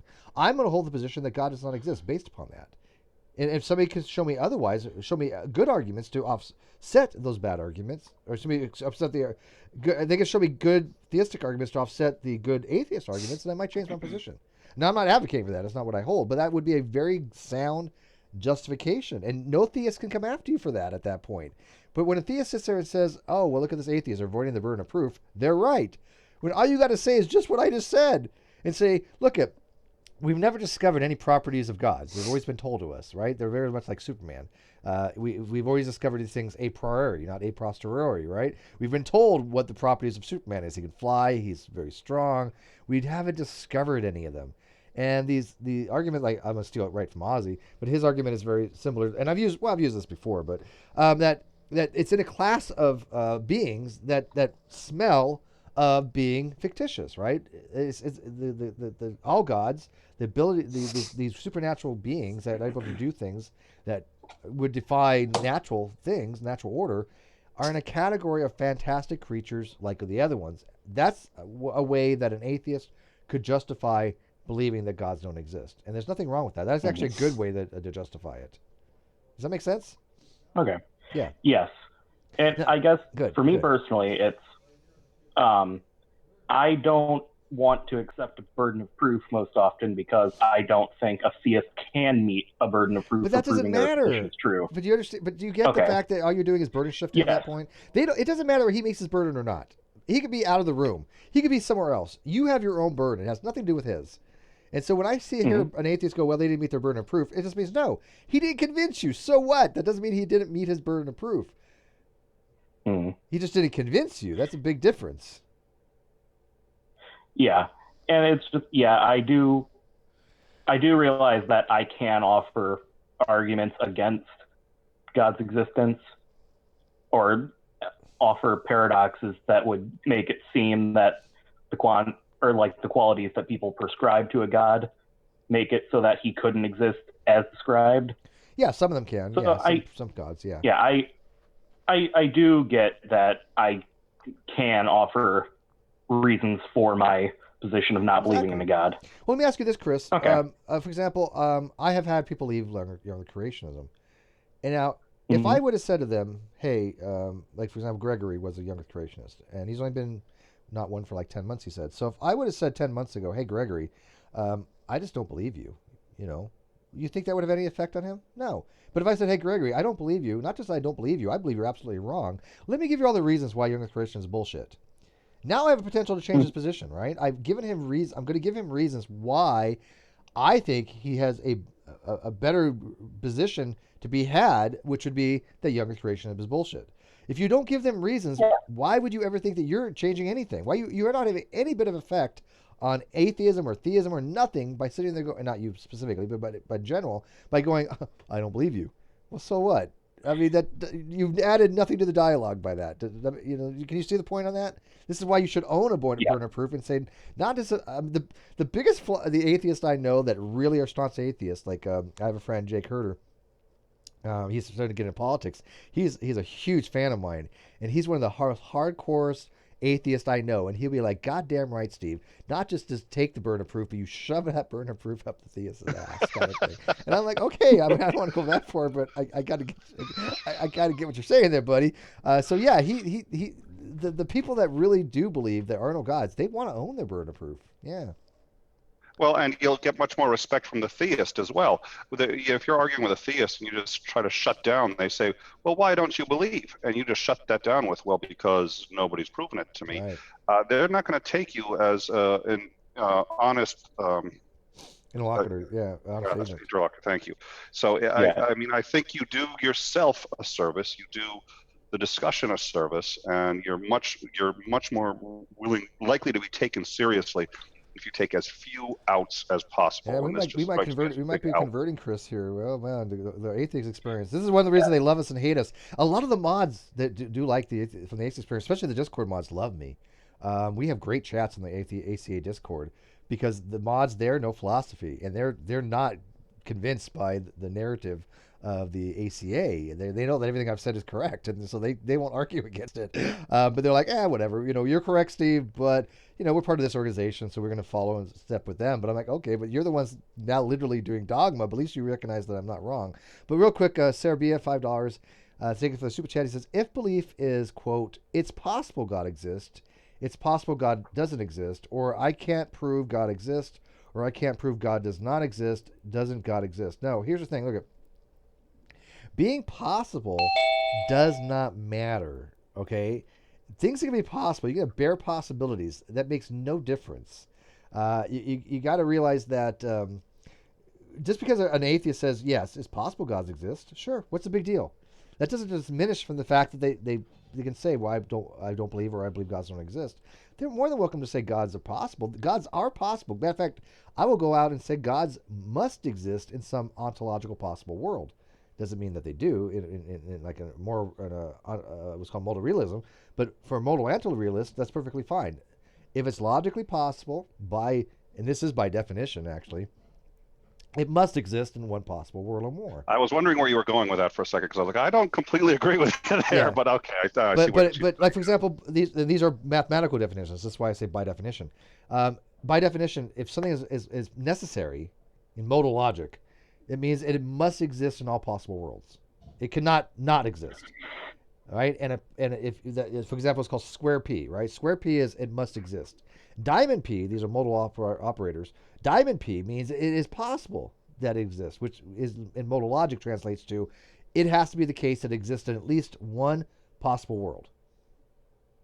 Okay, Yeah, so that's how you think about these things. Anyways, real quick, good night, Gregory. Appreciate it, my friend. By the way, do you have an email, Greg? And do you have Nicholas's? You're muted. Or maybe he just It's in the video description, but Steve asked Okay, there. I got it. Steve ask anything at gmail.com. It's in the video description, I think. But Steve ask anything at gmail.com. But yeah, email me and I'll get you in touch with Nick so you can get to his codex and get your story out there, because we would like to have more of you around to hear your deconversion story and definitely hear your experiences on Young Creationism. And by the way, it's hard, right? I mean, you've that transition you must have gone through is ridiculously mentally straining, I'm sure, because you realized, God, for all those times I thought some pretty bizarre things, but you know what? Because you recognize that now, you're probably going to end up running to be one of the more logical, rational people, because you've already made the mistakes. But nothing wrong with that. We all it's have made a mistakes. very different experience, black and white. I feel really bad for the people that are still in that way of thinking, just because I just feel like I think so much clearer now. Do you want to help them get out of it? I mean, do you want to be part of our little I niche do here? I do try. I try the best that I can. With people cutting you off and essentially thinking that you're Satan inspired. Like they may even say things like, yeah, he sounds convincing, yeah, he has good arguments, but where is it coming from, right? It's coming from deception. It's coming from, you know what I mean? So it's just really hard to convince a group of people out of something that they're already so convinced of. They're not willing to take a unbiased stance like I was. So it's just, it's a big struggle, just getting someone to realize, and at least my approach, what I try to do is I try to get someone to realize, if God is true, if all the evidence supports creationism, as all the creationist scientists say, then it doesn't matter whether you shed your biases or not. If you just study evidence, it should all lead to the same conclusion. But I can't get anyone to listen long enough I to totally just hear me out. I totally cringe when I hear the term creation scientist. It's just, Right, exactly. Yeah. And by the way, they do know me. I mean, I've been mentioned in the Creationist Journal. By the way, I don't know if you know that, but there's a journal of creationism. No, I didn't know that. Yeah, there's a journal of creationism, and Dr. Humphreys is a PhD in astrophysics, and he's actually mentioned me in the journal before. So they definitely know who I am. And we've had on like Dr. Nathaniel Jeanson. We've had a lot of contact with Dr. Tompkins. He knows who we are. So yeah. But yeah, welcome aboard. Maybe if you get starting your own YouTube channel, you can become a famous internet star like Cyrus. That's your goal, be like Cyrus. I would love to do something like that at some point. I just joined the military. Right after my change, I actually went to boot camp. So I didn't have much ability to even think through my change. You haven't really, it was just a lot of change. What branch you joined? I joined the Navy. So you're one of mine. I was Navy. But my point of bringing that up was currently being so new in the military, having to work on certain qualifications so I can be more effective. I'm an aviation electrician. Okay. Yeah. Nice. I was a nuke. So, you know what that is? So in other words, I don't really have time. Yeah, I get for it at the moment. Do you ever have? Yes, I'm familiar with nukes. Yeah, I was a nuke. So in the have you processed in the Navy yet? Or you're in MEPS, or you've actually? I'm at my squadron. Yeah, sure. Okay, so you're I'm okay. stationed in Washington State. So what? Tell me what the Navy think of nukes. They're not really well liked because they're just too damn smart.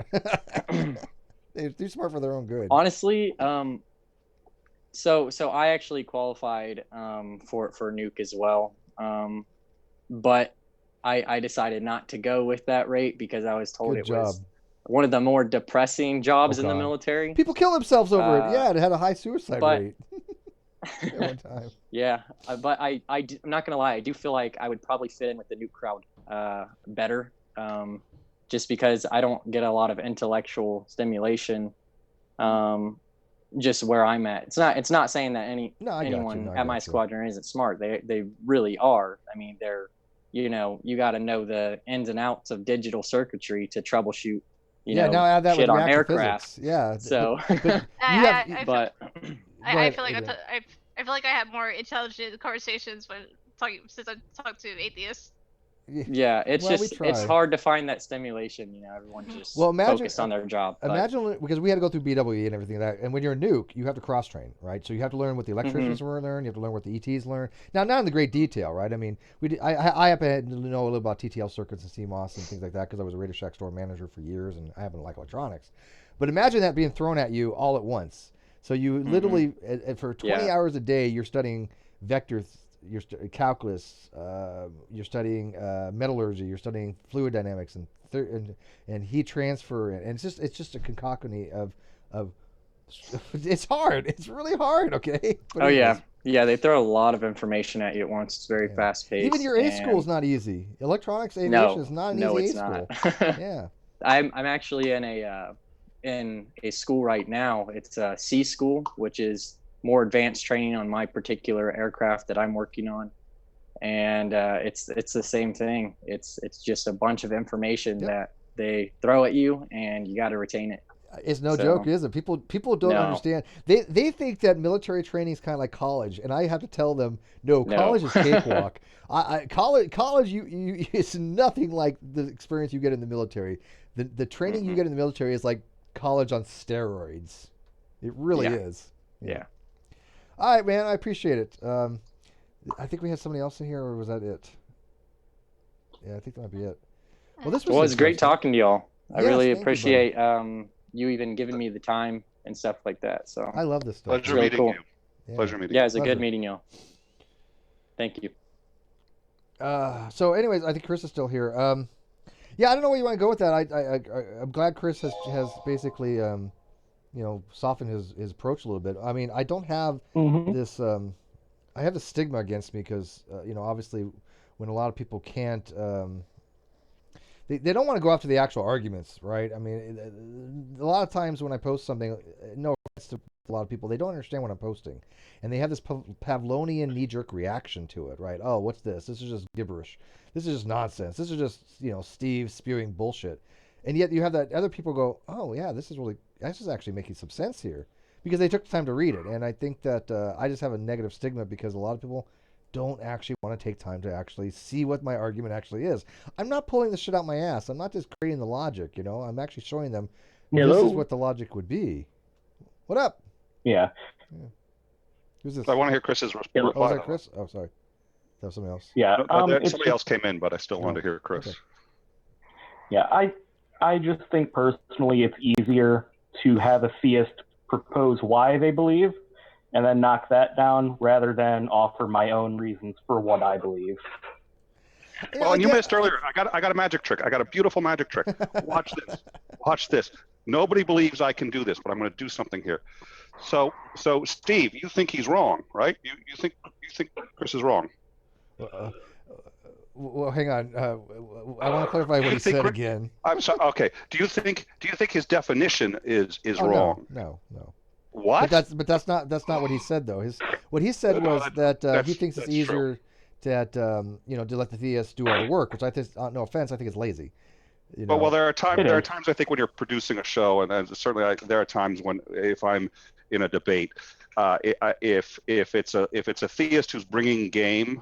Yeah, I agree. No, look, I understand the reason for the atheist experience. I don't begrudge them for that, right? You don't want to waste your time all the time given your burden of proof and like that. I understand that for a show, right? If you have a call-in show that a theist is going to call in, then let them have the burden. I get that, right? And I don't think anybody's going to balk at that because that's entertainment, right? But in a dialectic, when you're have an interlocutor and you're having a discussion with somebody, that's what I'm talking about, right? So it's not the same thing as being like on a show or something like that. But I get people who really want to start a fight with me when I say, look, Steve's not telling you you're wrong. Right. You don't understand the argument. And it's just great because it's like if I go, hey, Steve, are they wrong? No. It's like, where did that come from? I literally have been told that I'm a prescriptivist, that I'm saying you must use these terminologies, which I've never argued. Yeah. I've never said somebody is wrong for using a weak definition. I've argued that it leads to absurdities and category errors, but it's vague. But there is no right or wrong to be had here. You can't say you're wrong for using a word a specific way when that's in the usage, right? It's way this word is being used. Okay. My argument has been you have to accept the baggage that comes along with it. Because a lot of atheists go, okay, I want to use this word this way. Then you say, well, what about the category error that leads to? Well, I don't care about that. Okay, so you're saying you don't care about, there's a logical category error that's to be had, so you don't care about logic now. So they have to accept the problems that come with it, and that's where I think that runs into difficulty. Yeah. Mm-hmm. But Adriana, you got anything left for us? I'm going to take this off air here because I think we're run the course. This was fun though. No. Oh, we got somebody else. We got one more caller. Hello. Oh, hello. Okay, we do have one more caller. Oh, I am so sorry. Apparently, I put my phone down at the exact wrong moment. And I didn't know you had to press *6 to unmute yourself. Awesome. So who's this, and what you got for us? So my name is Justin, and I had 2 questions for you. Okay. One, I just wanted to kind of feedback from y'all's opinion of my defense of agnosticism. So I would consider myself an agnostic, and I just wanted to know if I am defending my position pretty well, since this is about burden of proof. Okay. Okay. Go for it. Okay. Yeah. So I defend my position to say that I kind of reject the concept of objective knowledge, and the reason for that is I think that if you accept the concept of objective knowledge, it necessarily stops you from seeking further answers in whatever topic or whatever answer you're trying to get. Because if something is, you have the objective truth to something, that means there's really no reason to go further because that objective truth is that's it. I mean, how we define objective is this is the definitive answer. And I base my opinion on the works of Thomas Kuhn, who advocated for the position of the paradigm crisis phenomenon, which basically says that the highest burden of scientific proof is when a bunch of scientists agrees with it. And when a bunch of scientists agree with something, they fight tooth and nail to keep it, and then new scientists will try to push that paradigm a little bit further with new information, but it's like a tooth and nail process. All right, well, let's do that one first. First of all, I'm going to play that back at half speed so I can kind of hear what you said. You might want to breathe. We're not going anywhere. Okay.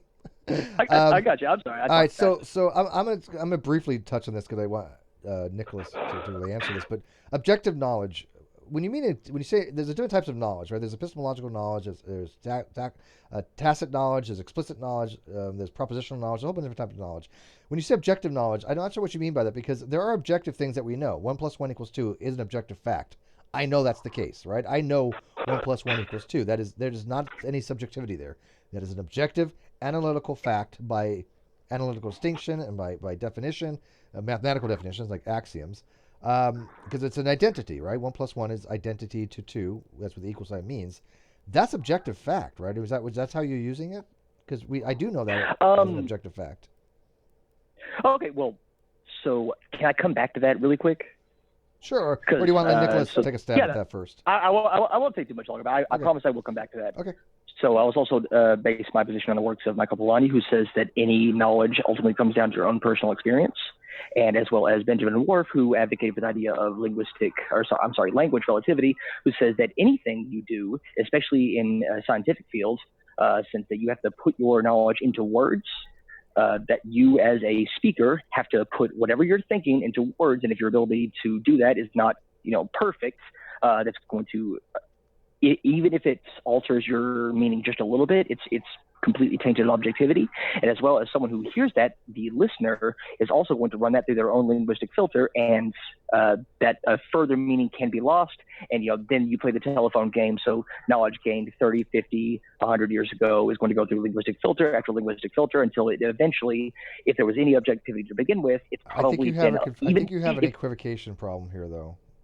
Because you're okay, using I'm sorry. the term So the way in I define ways. objective is an ultimate truth that is going to be true no matter what, forever. It is the ultimate form of truth. This cannot be falsified because it is a measure of truth that we just cannot. Yeah, I wouldn't define it that way. Back away. I would reject that definition. Look at okay, Yep. Scientific objective and philosophical objective are not the same thing. And this word, it means two different things between the two scopes.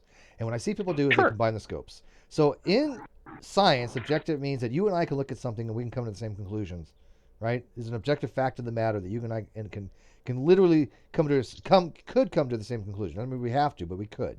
Now in philosophy, that's not what an objective is. That's how we define it in science. Yeah, but in philosophy, that's not what it means. That's how we define it in science. That is well. How do you define it in science? That is what objective means. If you're an objective observer, No, that's what I'm saying. That's how. Oh, I'm agreeing with you. That is how we define.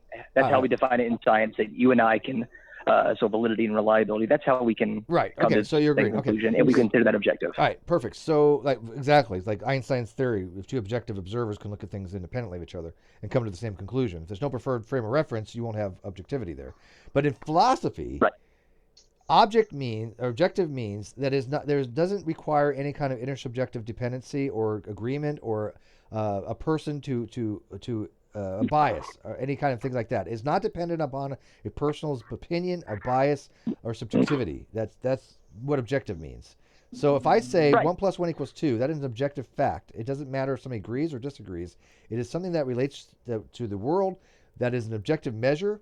If there's somebody who disagrees with it, it doesn't matter. It's something that is it's going to be true regardless if somebody agrees or not. So to go a step further than that, you would have to agree what one means, correct?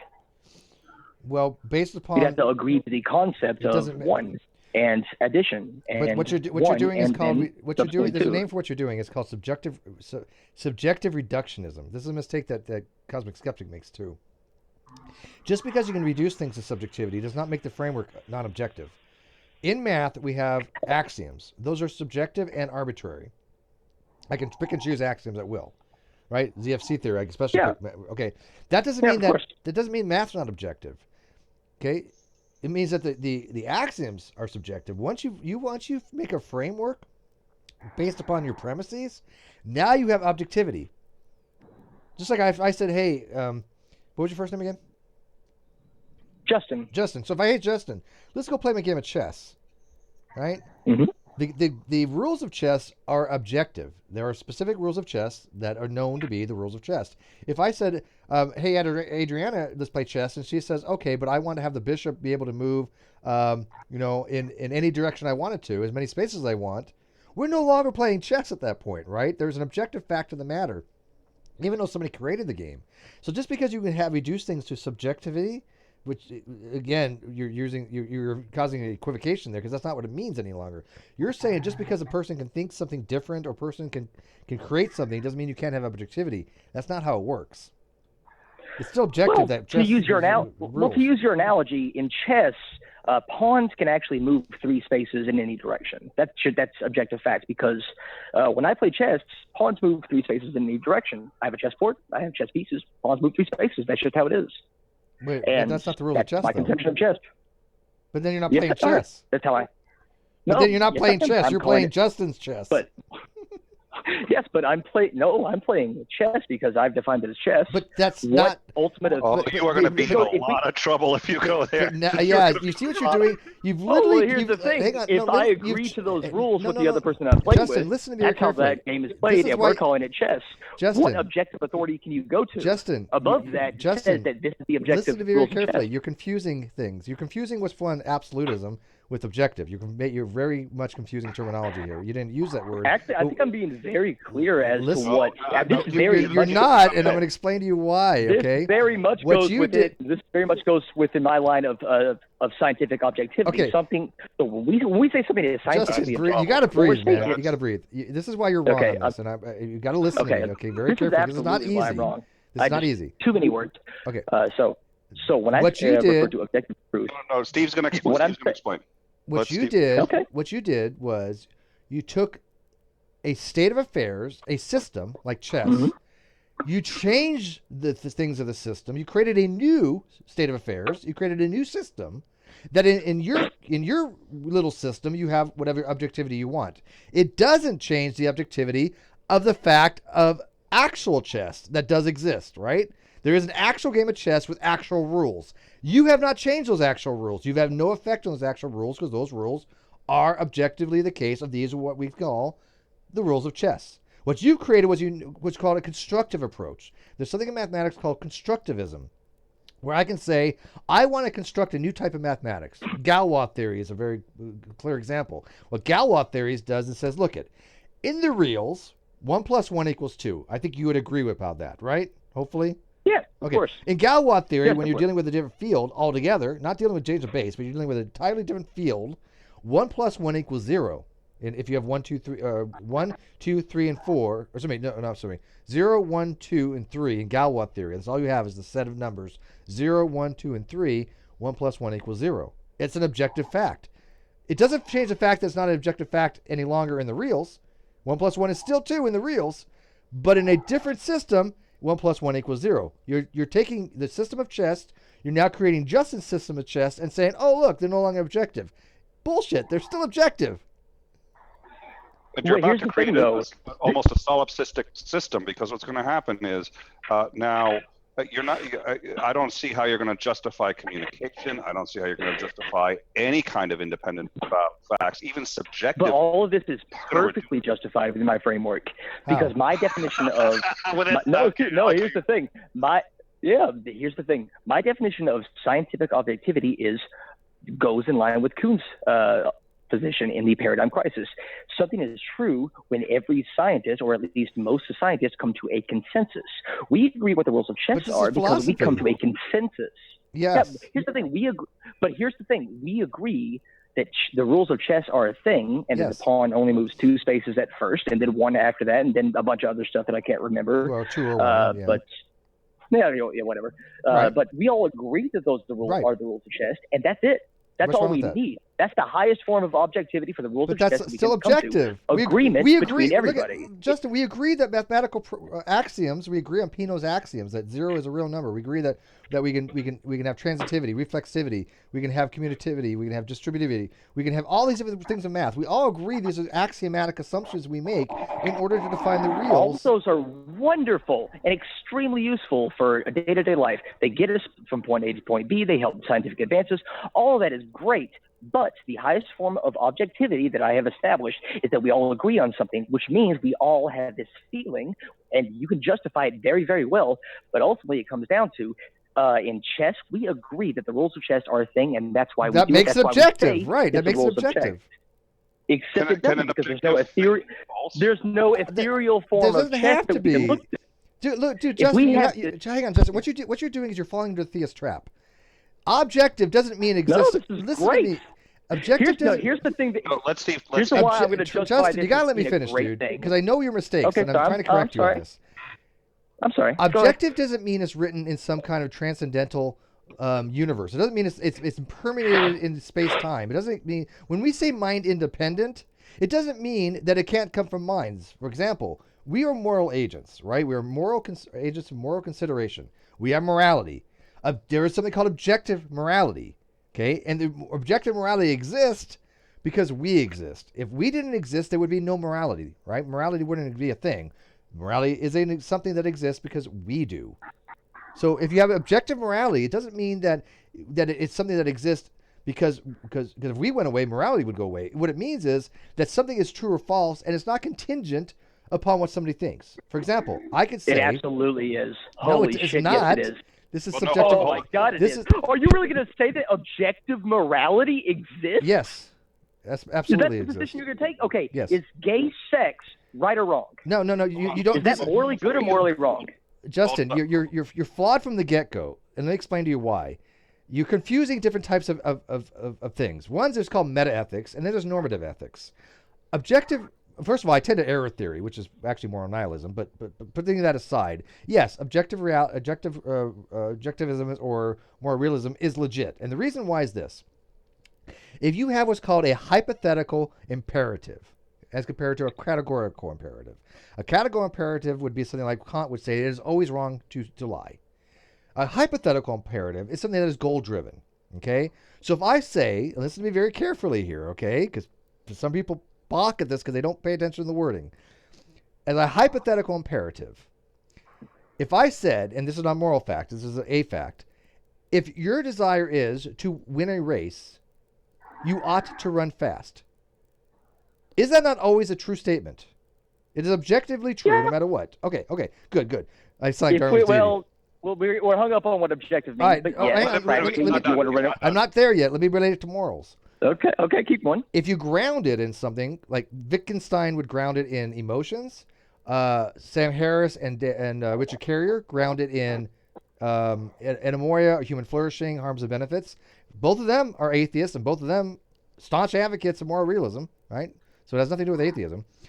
But what they're saying is this: in the meta-ethical theory of moral realism, is that there are propositions that exist or are true and false that are not dependent upon what people get to say, think, or care, or in a subjective agreement. The reason being is, if I want to ground it in harms and benefits, and I say, Justin, it is always wrong to commit acts of wanton cruelty for the sake of being cruel. That is a true statement. There is never a time I can think of where that statement's not true. It is objectively immoral act to commit acts of cruelty for the sake of being cruel, because it violates the grounding that we have of we wanted to have anemoia. We want to have human flourishing. We won't want to have harm. So in that case, that is an objective moral framework that has been set up because of grounding. This is how all moral frameworks work. You have that's called the grounding problem. What do you ground it in? Once you have that grounding, you are allowed to have an objective moral framework. If you think otherwise, you've never read anything on objective morality, because that's literally what it is. This is literally what Sam Harris argues and Matt Dillahunty argues and I know Carrier argues. I've actually read Sam Harris. I don't think he establishes an objective morality very well. I don't see how you think that. A lot of vague terms. What I just said is objective morality. How is it not objective morality? So can I say why I love the idea of rejecting objectivity altogether? Because if you say something is objective, it removes any further discussion. This is objectively true. By my definition, now, of course, you might have a different definition of objective, but that kind of goes with Benjamin Worf's theory that language is relative, doesn't it?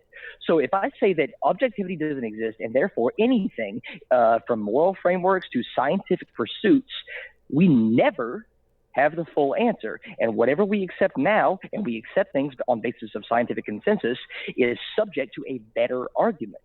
Which means your argument that 1 + 1 = 2 is not objectively a fact. Well, literally. I want to insert two quick things here. First of all, just because that's why you like it doesn't make it either true or even a good idea. True. Second of all, of course not. I'd have to justify it further. Okay, so good, because you were going on why you like it, and I appreciate knowing that, but that's not a defense.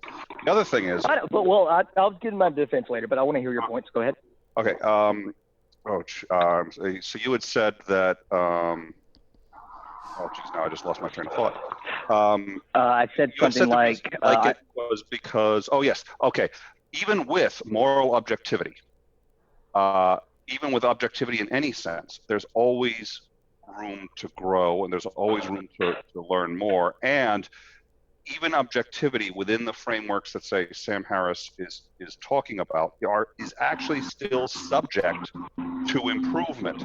And in a scientific sense, by some definitions of objectivity, that doesn't make sense. But in a philosophical sense, you can always change the framework if, for some reason, you find an alternate, better way. That's presumably what we're always doing. We have a more moral society now, not because we found something objective necessarily, but because we're able to still keep developing and refining a framework that is going to have objective morality within it. So just because we say, okay, there is such a thing as objective morality, or there's objective XYZ, that doesn't mean that we're not subject to improvement in one way or another. And on a scientific framework, it's very difficult to understand.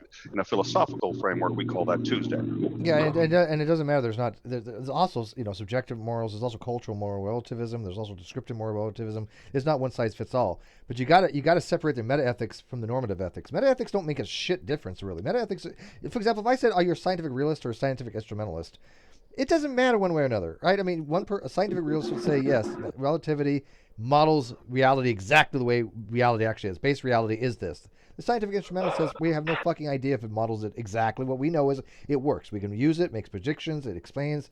But whether base reality conforms to that, no freaking idea. It doesn't matter. Both those are different philosophies, right? There's no right or wrong to be had there. Objective morality, subjective morality, there's no right or wrong to be had there. It's a way of looking at the topic. What I give a shit about is your normative ethics, which means what do you do in a given situation? What do you appeal to? What is your normative ethical theory? I love almost everything you said until you start ascribing objective morality to it. Because if there's an objective morality, that is the best. That's as good as we're ever going to get. Now you have a value. Now you have a value judgment. The best doesn't necessarily mean the highest value. What you just did there is you took something that is a material fact, right? And the objectivists would say it's an ontological fact, a moral fact, right? Moral ontological fact. It doesn't mean it's the highest value, right? Value is a different goal, right? If I have a different approach to something, I want a different outcome, my values may be different for that. I might have. I attribute certain values to certain things because I go like virtue ethics, right? So I attribute things to being brave, right, and not being cowardly. Right, but there might be some moral truths out there where there may not be. Lying would be the best thing, right? Let's say Kant's categorical lying. He would say that you should never lie, right? I believe it's virtuous to lie sometimes, right? Of course, yeah. But that doesn't mean that there may not be a moral truth out there, an objective truth that we should not lie. If you want to have a functional society, if everybody lied, right? Where would we be? You couldn't even be a liar any longer because now everybody lies. You wouldn't have a functional linguistic society. Our society exists because in language we have compacts with each other saying that if I say something, there's what's called a commissive that goes along with it. That I believe that what I'm saying is to be true. Any constative that I have a description of the universe, this goes along with I believing that. If I say Justin exists, that means I believe that justice exists, right? So there's certain things that we impart to people through speech act. These are actual actions. So if I say, like, I'm going to pick you up somewhere tomorrow, I don't say I'm going to promise to pick you up tomorrow. Just me saying it, I've given myself a moral duty, right? So there's an objective fact to be had there that I have a moral duty to come pick you up. It doesn't matter if you agree or don't. Maybe. There's some things in the world that just are objectively the case. And why people balk at that really surprises me, and I don't know why, because it's very clear to me there's objective facts to be had. It's very clear to you. Yes. Which means? That I understand metaethics? That it's subjective, if it's very clear to you. No, now you have an equivocation. You've just literally equivocated the word. See, now here's the thing. The meaning of the word objective. Not the meaning, the meanings. I've just explained to you this word has multiple meanings. I'm using it one way in philosophy. You're trying to use it some completely different other way, and then you're wondering why we're not having a meeting in the minds. Once again, okay, I'm sorry. In philosophy, objective means that it's true regardless of intersubjective opinion. We don't have to have any kind of intersubjective opinion for it. Yes, I agree with that. Agreement. Mm-hmm. I agree with that. Something that is true and is not subject to any sort of bias. Mm-hmm. Even like beyond what our understanding of what bias can mean. Okay. Objective, it is the truth. And that's kind of what I hope that I explained myself correctly. Truth, yeah. But when I say objective, it means free of any sort of bias whatsoever. Well, sure, yeah. I mean, for example... Is that an okay definition? Is that something we can work together on? Is it true? Is it true? The proposition, right? These are propositional things. Objective morality deals with propositions. Sure. Do you agree that a subjectivist will say there are moral facts? Will you agree with that?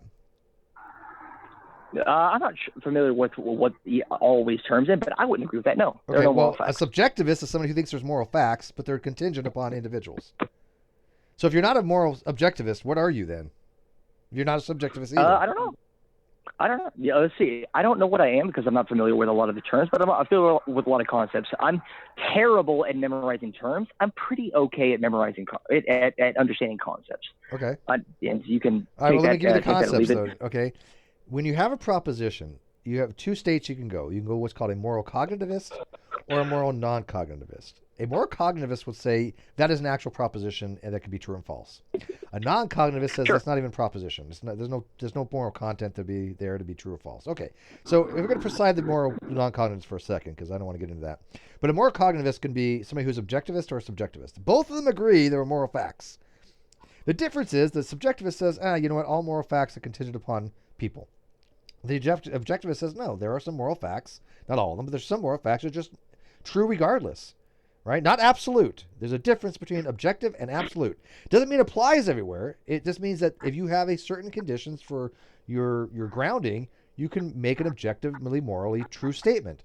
It is always true that for the sake of human flourishing, it is wrong, it is morally impermissible, they call it, to commit acts of wanton cruelty for the sake of being cruel. That's just a true statement. I can't think of a state where that would never be. The proposition would never be true. Did you say it's always? Yes. I'm sorry. I'm just making sure that I understand. Did you say it's always a bad thing, a moral wrong to commit cruelty for the acts of being cruel? Yeah. Is that what you said? Yeah.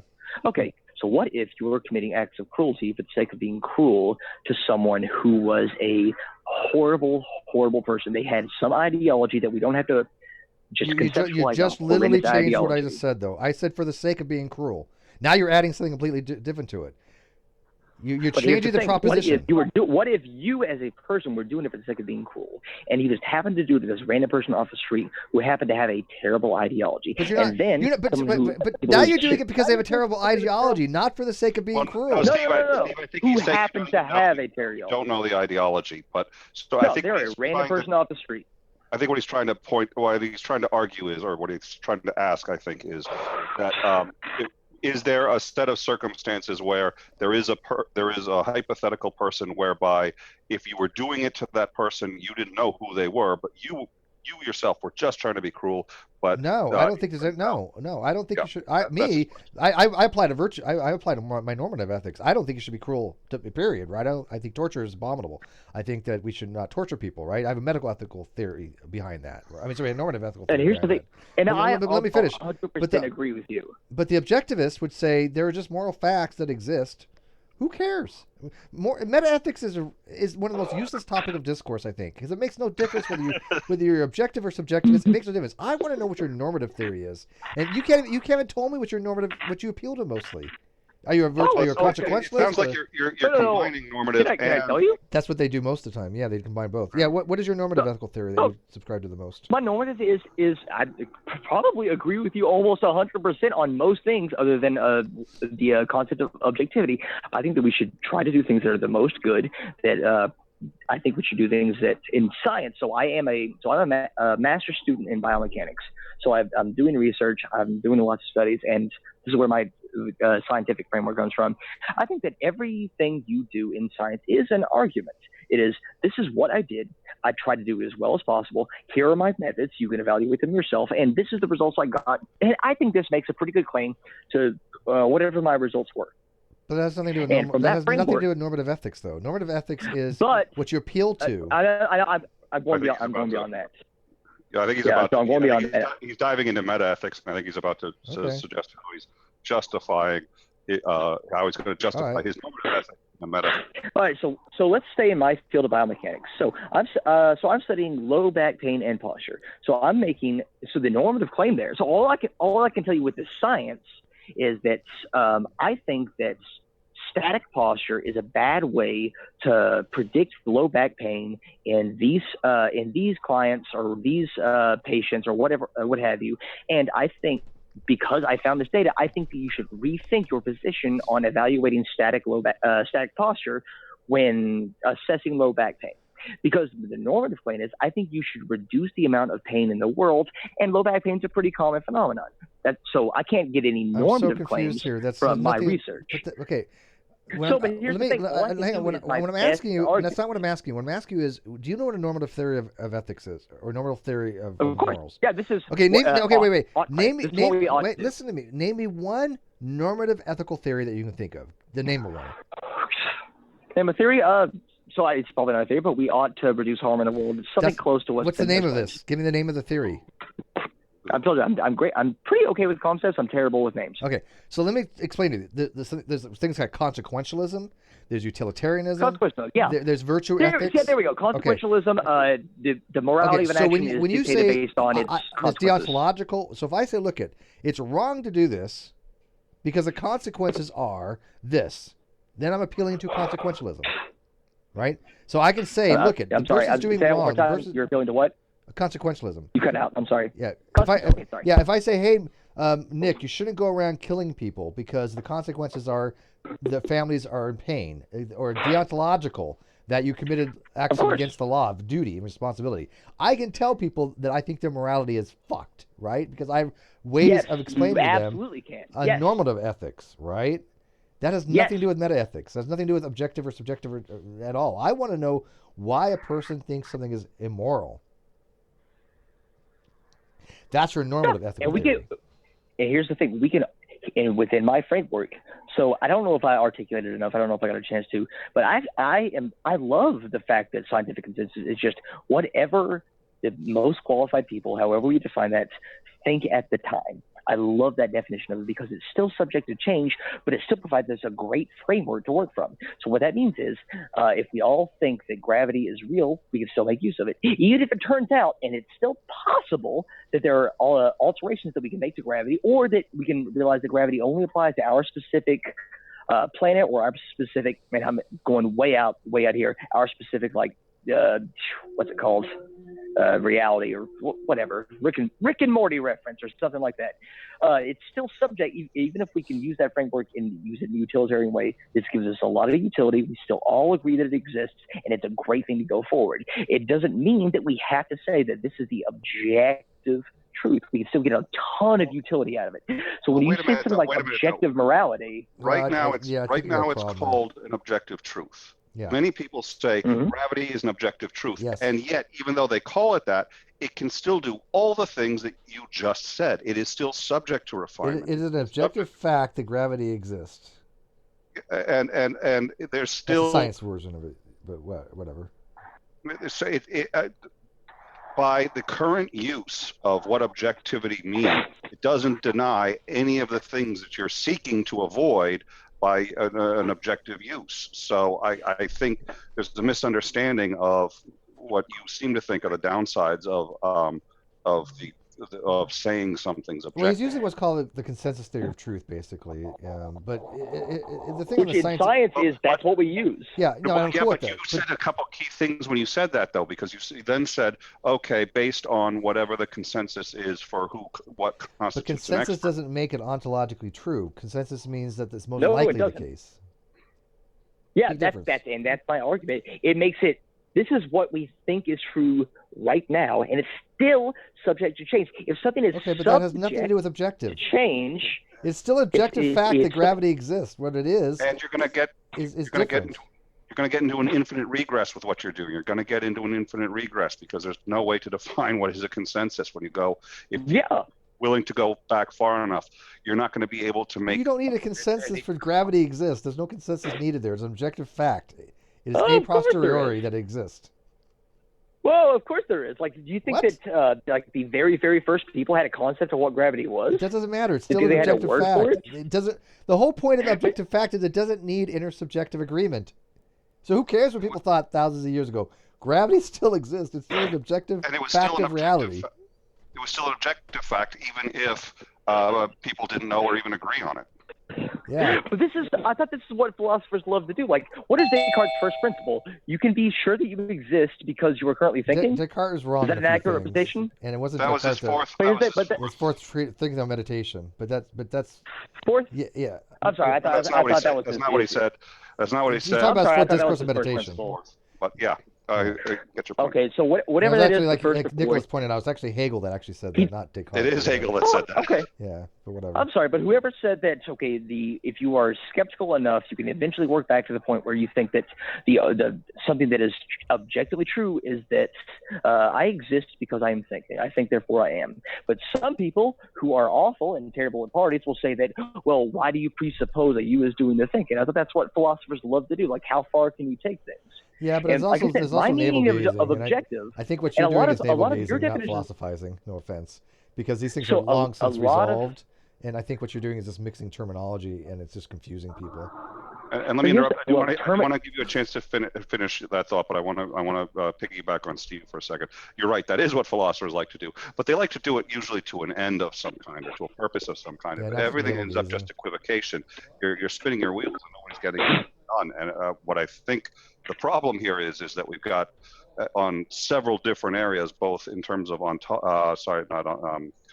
ontology too, but in terms of metaethics and versus normative ethics, and just how terms are being defined in different scopes, I think we've got multiple areas of confusion, and it's leading to this situation where I think, at least from my perspective, I'm not sure that I think we could go on for a very long time and not reach a productive conclusion. But that's my Yeah, because and that's fair. Yeah, I agree. I mean, it's just, like I said, it's just because of the terminological differences. Like, the way I'm describing the system, the way I'm describing objective morality, is consistent with the literature. It's consistent with Harris uses and Carrier and even Matt Dillon.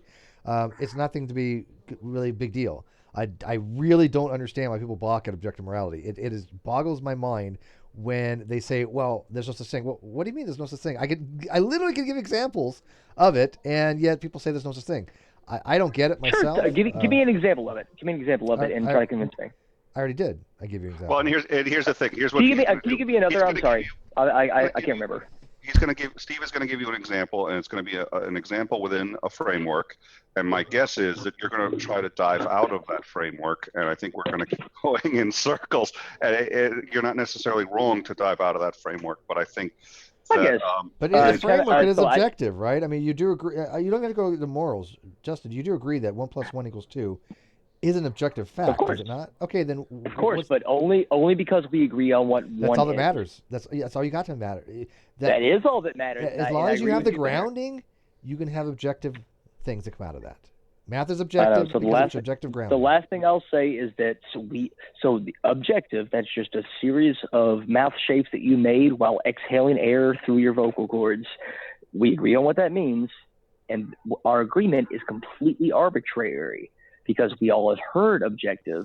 We all kind of have a framework based on our own filters, and that's kind of why we agree what these mouth sound objective means. So even from a framework of language, that's why I disagree with objectivity. That doesn't make a bit of difference. I know it doesn't. What you're literally doing is really is subjective reductionism, and it doesn't get you anywhere. It really doesn't. I think. Well, here's the thing. So, what Steve said was okay within a framework, and then it seems to me like you're granting within his framework there is an objective morality, and your point essentially is, it seems to me, is there's no grounding for him to make his framework because you can't have an objectivity outside of that. What the problem is, in order for you to make that claim, you're going to have to ground it in something, and in order. That's amazing.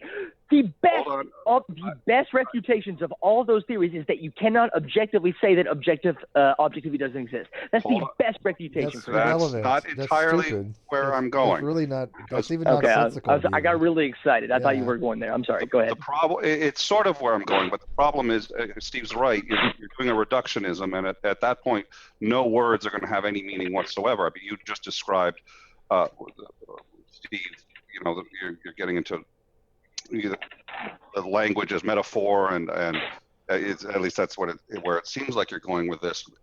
If objectivity is going to have any definition at all, it's going to have to be within some kind of framework. And if you say, well, because of that limitation, it doesn't exist, that's simply not true. And what you could do is you could say, well, it doesn't exist because it requires this framework, and I think objectivity should be something that doesn't require this framework, and you're going to get right into your own consensus problem, because first of all, that's not what the consensus says. So you're running counter to your own consensus. I say it this way. I say it this here's way, the thing. Nick. If the consensus says that, sorry, then what, yes, Steve? we can use it in a utilitarian way, and I see it this way. we can use that, and it works. The way I'm using this, hang on. The way I say it is this: the way I'm using these terms are what's consistent in the literature. But if somebody says, "Well, I'm going to take this term, and I'm going to make it something completely different," so there is no objective morality because I'm just taking the word and I'm changing the entire uses of it from the literature to say there's no such thing as objective morality. Life doesn't work that way. Okay, objective morality exists in philosophy. Which has meanings all the time. Listen to me very carefully. Objective morality can exist in philosophy, given the way the words objective is best understood in the field.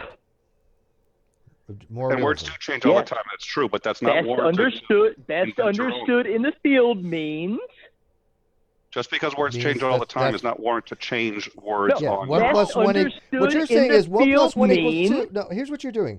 Literally, what you're doing, Justin. 1 plus 1 equals 2 is an objective fact. But if I define 1 to be 3, then it's no longer an objective fact. That's what you're doing. Sure.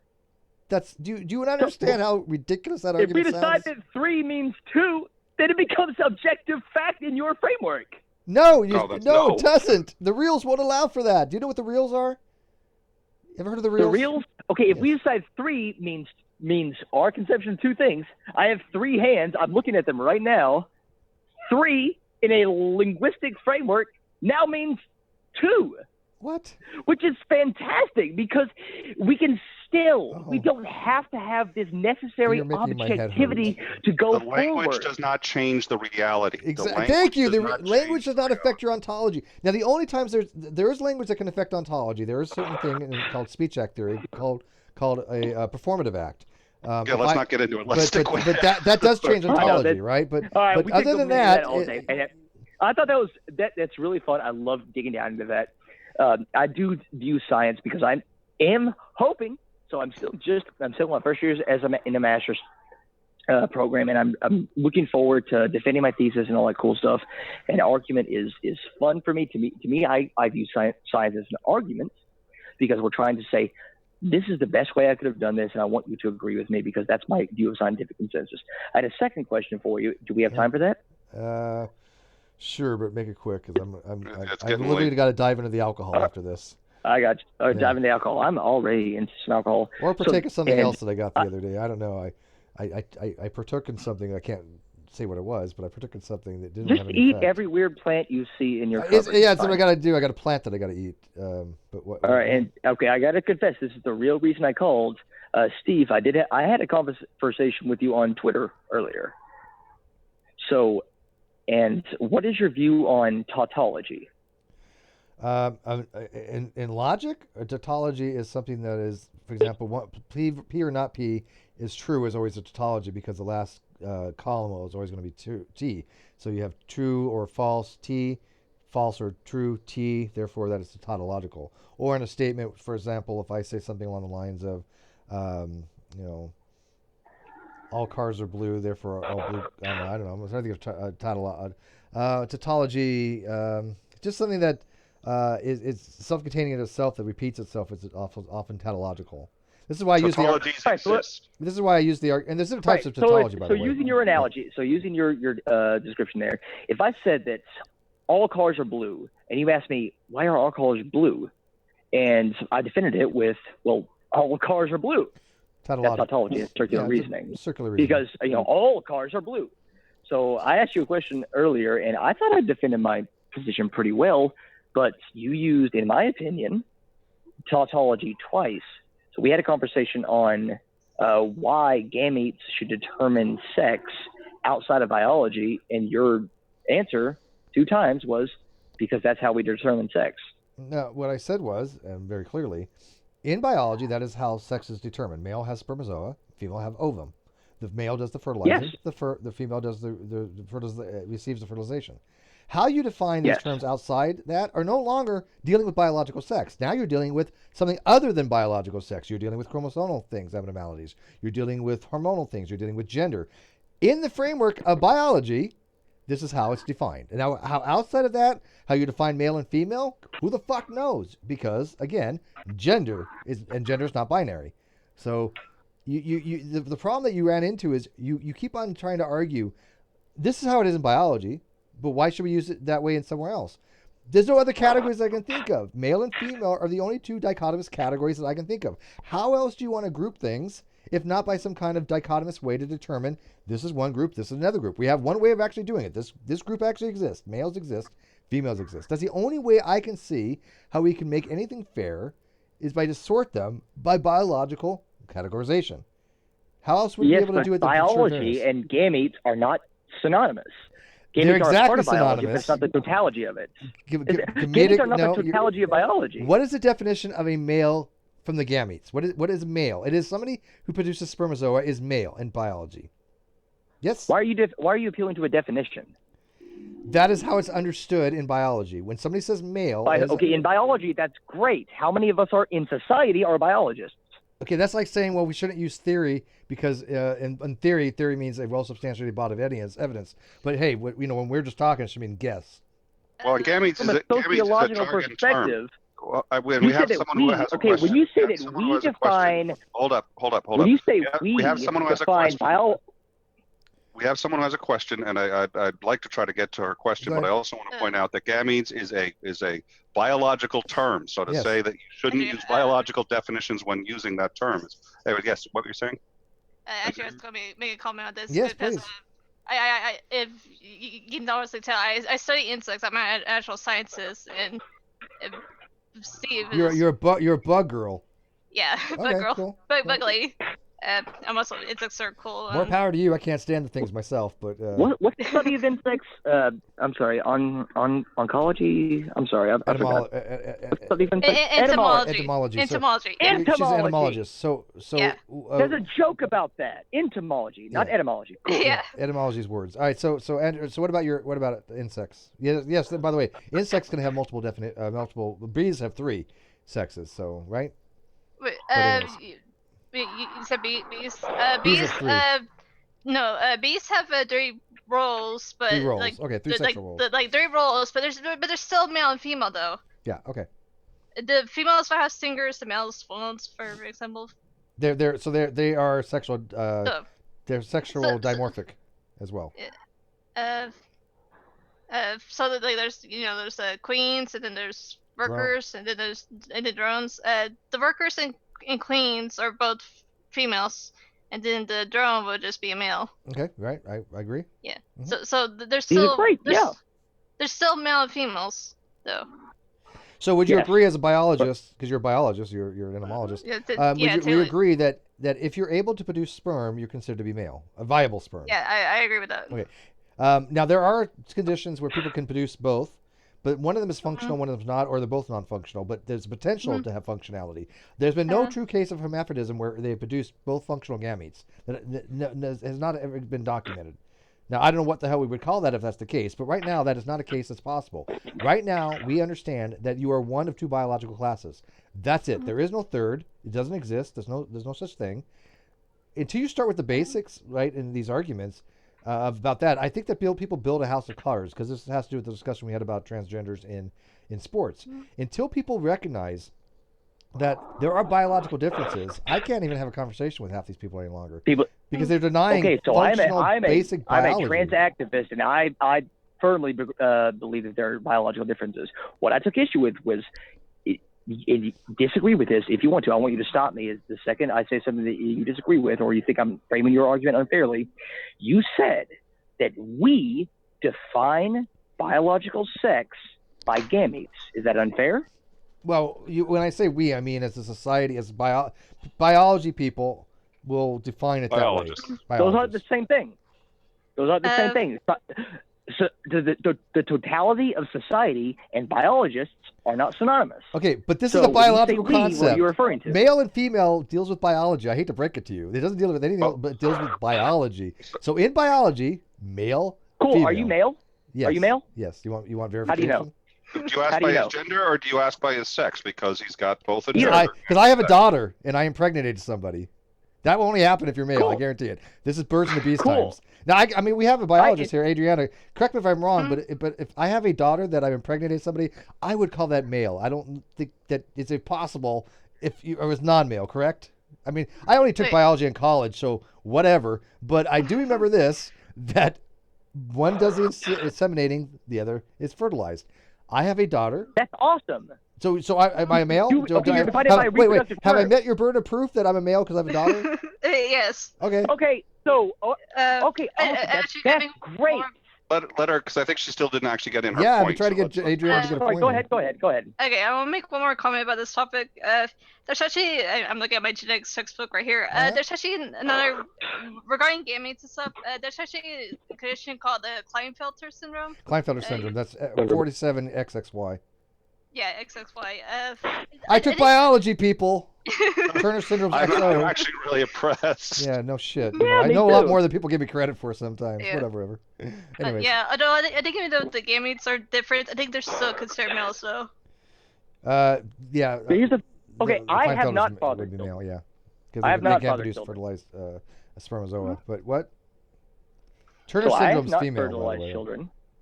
I have not demonstrated that I can fertilize children. Okay. Do I know what sex I am? I have no idea. Why don't you go ask your doctor? Well, is my doctor going to tell me? Going to do a DNA test? They can Well, do here's a- the thing. They can do a Can DNA I say test. I'm male before I do that? Can I say I'm male before I do that? I'm okay with that. Yeah, you can take a pretty good stab in the dark. Okay, how would I make that determination? I see a doctor. No, I haven't. No, can I say I'm male right now before I I've see a already doctor? answered that. I can don't say know. I anything haven't you looked want. at you. I haven't examined you. I'm not a medical professional. I have to you know. can say I can anything tell you you this. I can tell you this. This is I the can tell you thing. that. Wait. Can I say I can tell you. I'm Hang male on. before I get it Justin. confirmed? Justin. I can tell you this. I've seen a lot of naked women. I know what they look like, and I like that. I'm okay with. I'm not going to look at you and say I've seen a lot of naked men too because they're in the Navy. But I could probably give you a good educated guess that because it's only about 1% of the population or less, which questionable. So if you have a You probabilistic could argument, give me an educated guess. that How would you determine that? That's great. That's a great answer. do you need How would you really? determine I mean, this is what scares me. You're a master's level biologist, and I don't think you have the fundamentals down. I'm really getting No, this is concerned about great. this. Do you? Oh no! You said we determine biology by gametes. Yes. Are you seeing my gametes when you look at me? But you don't understand that you still are, no matter what your phenotype is. Do you know what a phenotype is? Yes, I know what phenotype Okay. is. That's our entire Okay, conversation. so your phenotype is more likely going to match what we'd expect to see from male genitalia because of your genotype. But there are people that it doesn't. Yes. There's intersex. But you're still. So you're making a let me finish. determination Jesus based on Christ. my phenotype. Do you still agree that you will biologically, no matter what you think you are, you still will biologically fall into one category or the other? If you went to a medical professional, they're going to say you are medically this or medically that. Is that true or false? That is true. If I went to a medical professional. Okay, Here's then the go thing. check You yourself think out if you don't think you're a male. No, I do think I'm a male. Well, I have then- not determined okay, my then gamete good for structure you. to know that. I determined my genitals and my phenotypes, which means under your You definition, could be we wrong. don't determine. I have male more and female confirmation that I'm What's male than what's your you overall do. point? I think I And may by have the way, missed if people want more confirmation, message me in private. I'll be happy to give you real confirmation of my maleness. I Trust know. me. I would love to Giggity. hear that because your definition doesn't match. I Well, don't. let's- You're making first of all, determinations based on phenotype. If No, I I'm was not. clothed No, in front of you are. If I was clothed no, in front of no, you, you make a determination of my sex. no. You just If I was literally clothed in front of just you, literally make a straw determination man of my me. sex. I just literally I'm not said it's strawmanning. Kemetic, and now he just said, well, you determine my phenotype. No, I'm not. I have said that it's more likely the case that your phenotype may match, about 99% more Holy likely. shit, it's more likely. That means you didn't determine something. You Right, so go to determined the fucking probability of doctor and have something. yourself checked out. You can do that. But You know you before can, I right? do that, I don't know my gametes. I don't know what your issue You're making is, man. very reasonable determinations based on my phenotype, how I present myself. I have a full beard. You can probably make it a pretty good determination. So from are that. you just? I have lots of muscles in the structure. So let me ask you this: can you impregnate a woman? Yes. I don't know, actually. I don't know. I might be why go completely back on that? infertile. Why go I have back no on that? idea. You just said yes. You just said yes. Okay, Why go so, back so on you that? would be a biological male. I am assuming I am, but I have no idea. I might Well, then be you might want to. If completely you think there's infertile. questions about it, go check it out, man. You may not be. Who knows? But until I do all that, You I can haven't assume- met your you're male, definition yes. of what it means to be a male. Right, because I it's more likely haven't the determined- I case. don't know what my Because gametes there's are. only I 1% don't know or that I less can- that's questionable. So I think it's more likely the case. Is as probabilities speaking, it's called an Again, inductive more argument. likely the case. Yes. Have it's you called ever seen induction. a trans person? Have you ever seen a trans Are person? you, I've seen lots of Justin, trans are you people. not listening to what I fucking just said? There is a statistical average to be had that the phenotype matches the genotype that matches the gametic production. These are these natural facts of biology. There's a 1%, give or take, of people that don't match these things. These are called intersectional, okay, or hermaphroditic. That sounds like a spectrum to me. Will you fucking stop interrupting me? Listen to me very carefully. Okay, go ahead. Do you know what an inductive cogent argument is? Sure. What No, is it? okay, good. I don't Tell me, actually good. know. Explain to me cogency. Great. Here we go. Tell me what cogency is. I'll listen. No, say I don't know. What is? Oh, okay. You mean what? Understandable? No, but I got Understandable? No, Close but to let that? me tell you what I don't know. What is it? Yes, sure. Do you know what it is? An Sure, inductive what is argument it? is when you say, for example, almost all the marbles in the jar are blue. X is a marble. X is blue. Okay? That is called an inductive argument. It has to be cogent, which means it's more than 50% likely, but less than 100%. If it's 100%, it's deductively valid, and induction cannot be valid.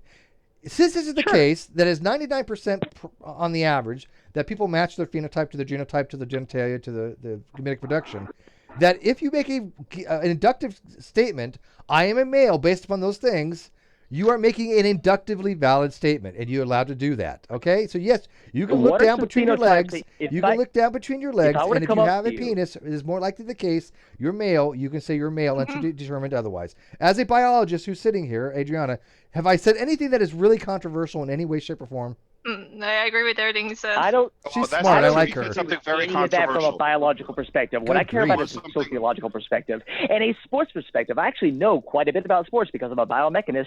All right, I was a personal trainer for 7 years.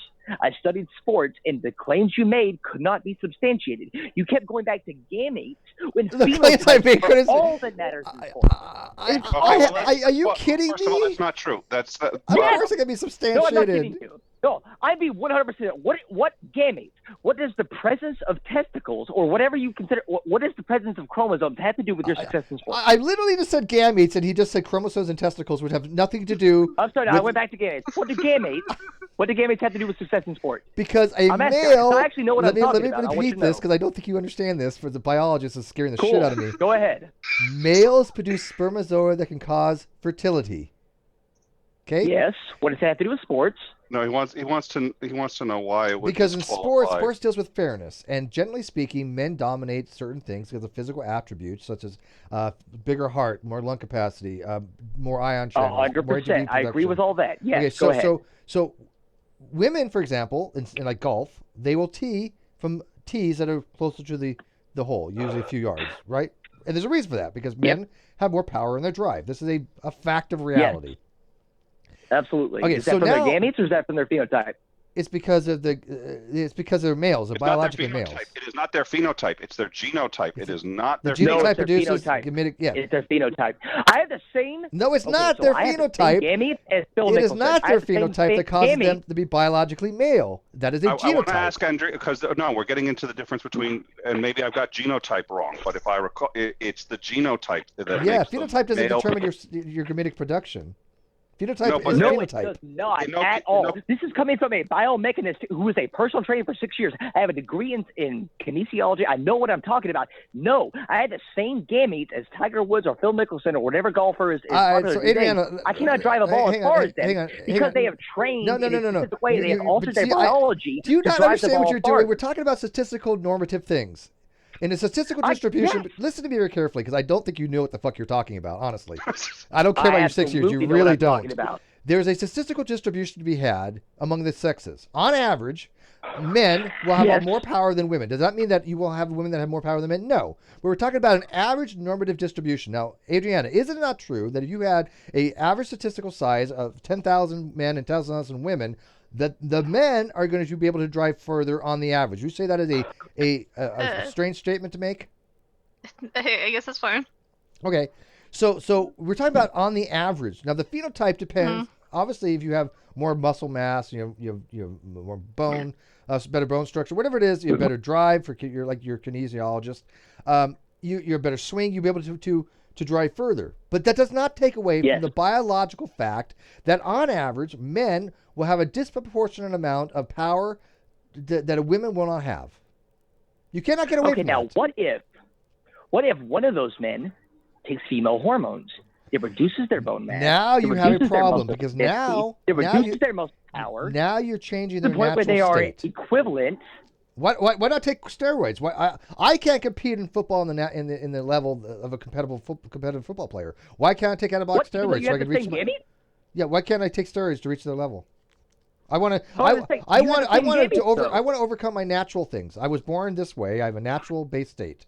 I want to take hormones and growth things now to become like a professional football player. Why not? Just how I'm doing. I'm not having any unfair competition to them because I still can't compete with them very much. They're still going to dominate me. But I'm now have unfair competition over my own base natural system, right? Which is unfair. Right. Because now you're cheating. It is unfair. Because sports is gonna complicate things. So I think, and maybe I'm going to be misrepresenting the positions here, but it sounds to me like what you're trying to say is there's a spectrum, and I'm not entirely sure because I don't.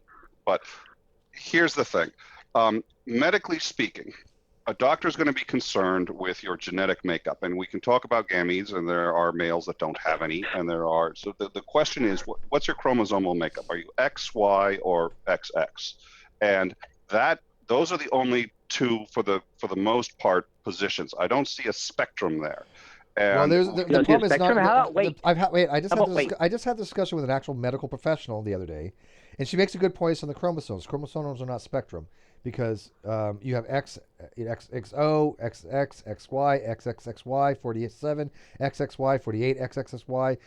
There's no spectrum we have because what a spectrum is, even if it's a discrete spectrum, there's two types of spectrum. There's discrete and contiguous. Are you saying it's a binary? Listen to me very carefully. There's two types of spectrums, discrete or contiguous. A spectrum of like a rainbow would be contiguous. A discrete would be not. But a discrete still has two endpoints. You have this range, this, and then a range in between. If you lined up and I worked with her on this, I actually tried to figure out how I would make chromosomes into a spectrum where you have XO over here and X48, whatever, over here. There's nothing to be had to make it a discrete spectrum. It's all over the place. And if somebody could do it, that's fine. I'm not saying that you can't. But even when she asked me, how would you make this into a spectrum? I even told her, I said, I don't think I can. She was like, I don't think I can either. Kind of thing. And to a medical professional, Does if you're that talking mean to a doctor, that all men should be competing in the same category regardless of sport? You're trying to reduce it back to chromosomes and gametes. No, I'm important not. This is the fifth fucking time you've done this, and I'm going to hang up on your ass if you do it again. I've literally said it's not based upon chromosomes. I do not place biological sex on the chromosomes. I place it on the comedic production. For the fifth time. I don't know how many times I can say this. Chromosomes do not determine your sex. Okay? There's going to be X linkages on the Y. You can have the sorry gene on the X chromosome. You can have translocations. You have biological characteristics that are all over the genome. Chromosomes determine your phenotype, they determine your biological sex, but just because you have a Y chromosome doesn't necessarily mean you're a male, right? Do you think environment doesn't play a big factor in your phenotype? What? Okay, if you're trying to reduce things back to gametes, do you think environment doesn't play an enormous factor in your phenotype? Yeah, but it doesn't change your biological status. You're still a male. Okay. Right? Okay, cool. Okay. So you admit no environment can change your biological status. You agree with that, right? Right. Okay.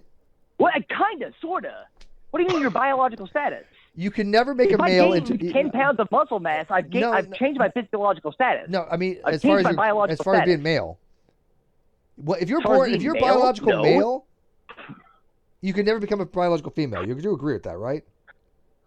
Right. If I'm a male, can I change anything about being a male? No. Can I change anything about my biology that makes me better at sports? Absolutely. Right, and that's called cheating. Really? Yes. If I lift weight for 2 years and I get my squat up to 400 pounds, is that going to make me better at sports? If you're taking testosterone, you're cheating. I'm sorry. That's the way I look at it. No, if I go from a squat of 135 pounds to 405 pounds in a span of 2 years through normal weight training, that's perfectly cheating? fine. No. Yeah. Did I change my biology? But you're allowed to do that. That's part of the game. Absolutely, I changed my biology. But you're not changing your sex, is what I'm trying to tell you. Exactly. You still have a propensity. Sex is not the primary determinant factor of sports performance. You still have a propensity to be able to gain muscle a lot easier than a female can. That's something biologically. Absolutely. Right. Why? Because you're a male. Why can I gain muscle way better than a female can? Because you're a male. No. What does being a male do for me that lets me gain muscle faster? Because genetically, males generally have bigger, stronger muscles than women. No. No, they don't. We have the same muscle. If you take a muscle from a woman and a man, they're going to be biologically identical when reference to cross-sectional area. They're going to be biologically identical. So you're telling me that a woman, if she works out the same amount of a man, the woman's going to have the exact same amount of muscle mass as compared to the man? Because I don't believe that at all. That's why I said cross-sectional area. Yeah, but that's the point, though. You just changed the terms. You just changed the terms. That's not what he was talking about. No, I'm saying the muscle is the same. What makes the man better? That's not what I argued, though. No. He didn't argue that the muscles were I didn't argue that at all. I said they're made out of steel or something. You said that being male. That's not true. Being male might. I can't take you. I'm sorry. Justin, I do appreciate it. I can't. Listen to me. I can't take you seriously any longer. I really can't. You've twisted what I've said multiple times. Because being a male makes you have more testosterone, a hormone that you take that your cells react to. It's not just testosterone. There are other factors involved with it. It's not just testosterone, but that's a fucking big one. But now that you've... It's a pretty big determinant. You disagree that taking large amounts of testosterone would radically impact your muscle size?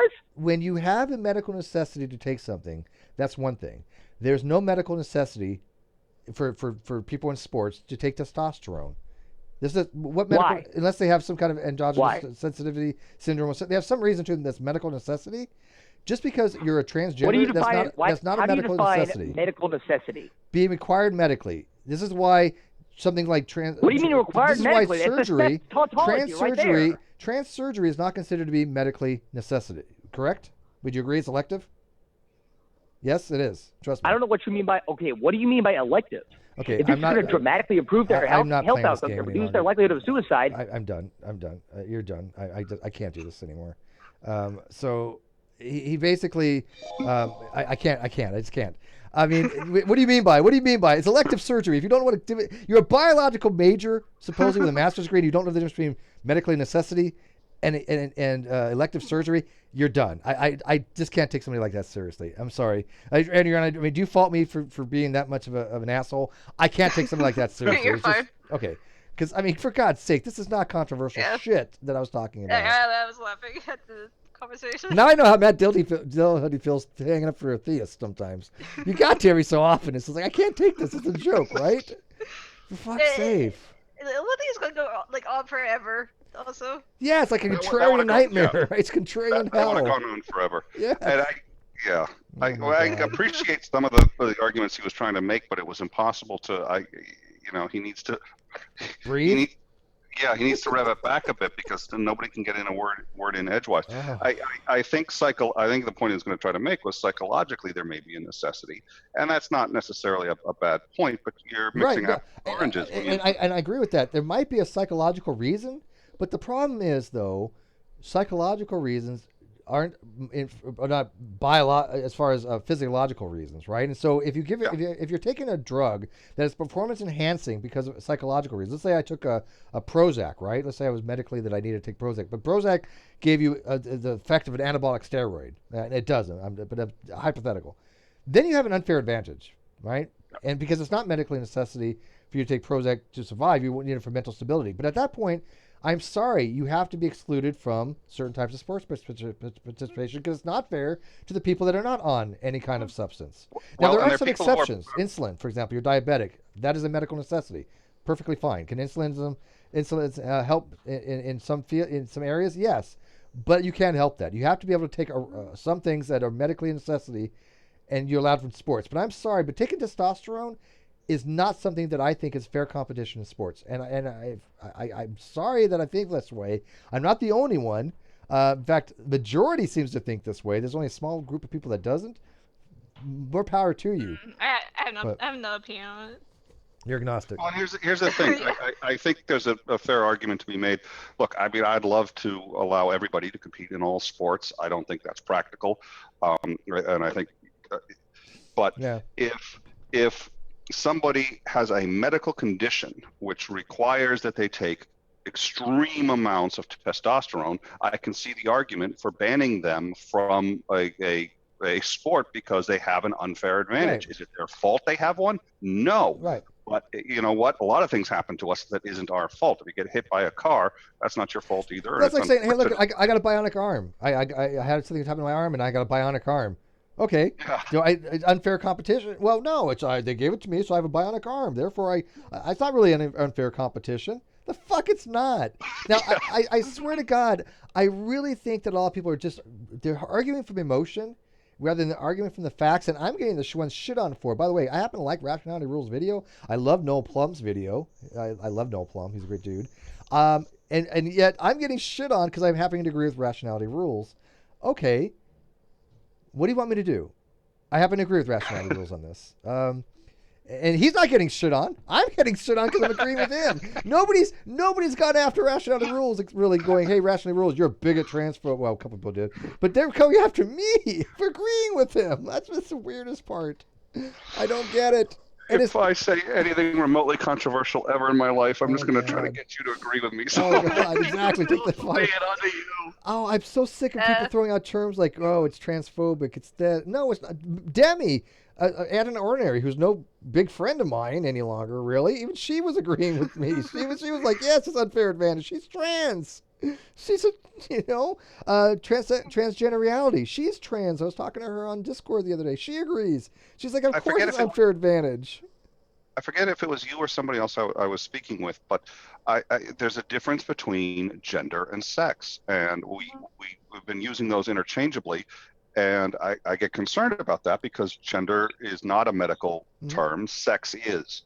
And sex is a medical distinction, and you cannot ignore it. You cannot ignore it. It's unsafe to ignore it. If your sex is male, I don't care what your gender is. I don't care what you wear. I don't care how many surgeries you've had. You are going to have different medical issues that are unavoidable. Prostate issues is a potential one that could come up, and your gender isn't going to change that sex issue. So, yeah, I can't get cervix cancer. Just not going to be possible. Yeah, you're not. Yeah, Steve. There's nothing you're ever going to be able to do. Breast cancer, maybe. Yeah. Males can get breast cancer, right? Yes. But here's the thing. I was going to go with. Hang on, I was right on the tip of my tongue. God damn it, I lost it. Whatever. Fuck. What was I going to say? Hey, can I mention something, Steve? Yeah, go for it. Okay. You mentioned Matt Dillahunty, man. You know he's going to have rational rules, right? Rationality rules. Of Cosmic Skeptic, the one that made the David Hume argument against rationality rules. Yeah, what about him? I know that Rationality Rules and Cosmic Skeptic have had a few things, and I know that Rationality Rules and Matt has talked a few times. Well, he's going to be on the show. I think the next show or the following show in the upcoming weeks, and then. But he made that all it from David Hume. That all is all argument. I like the way Rationality Rules does it. I mean, you can get he can get an off from an is, but it's not categorical. Have you heard Cosmic Skeptic's rebuttal to I have listened to a few rules? of them. I think Cosmic Skeptic makes a lot of mistakes. I think that he even Alex Malpass even made a blog about Cosmic Skeptic just making some errors. I like the way Rationality Rules does his philosophy. I think it's more on point. And I think you can get an odd from an is. Hypothetically, I don't think you can do it categorically, but even you can. Well, actually, you probably can. I just can't think of an example on my top. I don't think Hume's problem of Hume's guillotine is really all that impressive, to be honest with you. But you can get an ought from an ought from an is. The problem is you can't give it supposedly an ought from an is because there's always a hidden premise between there, from a value judgment to a fact. And there might be some points to that, but some people argue that Hume actually violated his own guillotine, but when he formulated it by creating an ought from an is, but.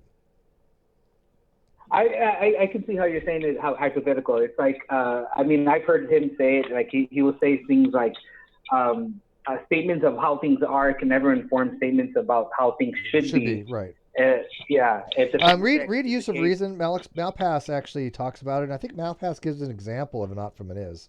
I just don't remember what his argument was, but he gives an example.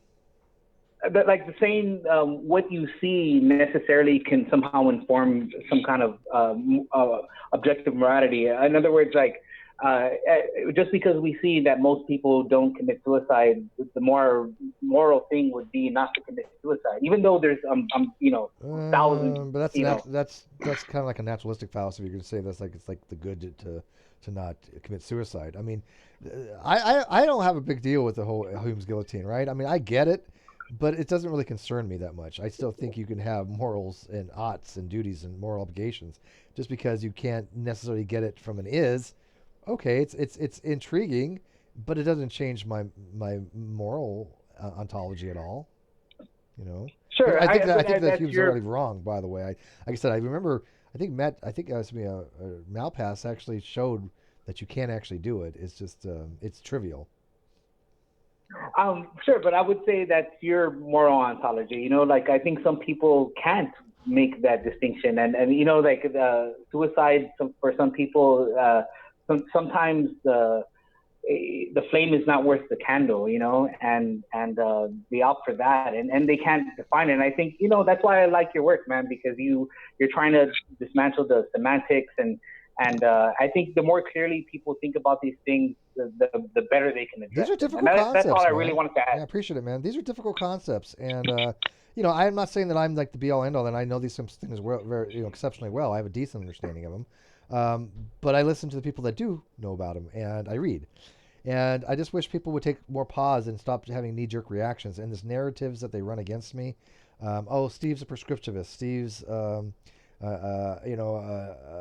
narcissistic, or Steve's this or that. None of those people have ever sat down and really talked to me or even read my positions, because they get it wrong all the time. They really do get all my positions wrong, and it's really kind of discouraging, because the people that sit and read the stuff that I write go, oh, there's something to be said there. And even if they don't agree, even if they said, you know what, I really don't agree with Steve, I really hate when somebody says, well, what you said doesn't make any sense. Because I'm like, wait a minute, these people read it, and they made sense to them, and they're some of them are really educated in it, some people are not, but it's not making sense to you. I don't think that's a problem in my writing. I think that you're not taking the time to really look at it objectively and say, okay, I'm going to try to understand this, because I try to write very clearly, but they just say it's just a bunch of gibbity-gook. Well, no, this is, this is kind of absurd. I've heard Matt use that gobbledygook so many times, man. Whenever he approaches something he doesn't know about. Yeah, they do. And one of the major charges. It's word salad, they call it. Exactly. Word salad. Yeah. They say because you're making a leap from description to prescription, that's the major charge, made by them. But and because, like I said, they can't define what they even mean, man. And that's why I think they fall into all these like semantical confusions, man. And that's why I think you're paving the way of clearing that up, man. Well, you saw SJW debates, Justin. I mean, his all that was word salad. I mean, he was just all over the place, equivocating left and right. Yeah. Just being a contrarian. That's not conducive to an actual discussion at all. It really isn't. And so, but he admitted that he was unfamiliar with the terms. Yeah, that's you heard that, right? He didn't know any of these terms, but he's like, I'm going to tell you why you're wrong, even though I don't know what any of these terms mean. Okay, then you go with your bad self. That's the kind of DK shit that I get. That's the kind of the attitude that I get. It's like, oh, I don't know anything about this, but let me tell you why you're wrong, Steve. But actually, the point you had said just a minute ago, the caller from Atheist Experience was really good about it and very honest about it. Yeah, no, I liked. Wow, when I looked at what you were actually saying instead of what I had heard, it was a different story. Thank you. That was pretty interesting that he said that. You don't get that often, right? No, you don't. You're going to have to frame that one, because that's you're going to get one for the ages.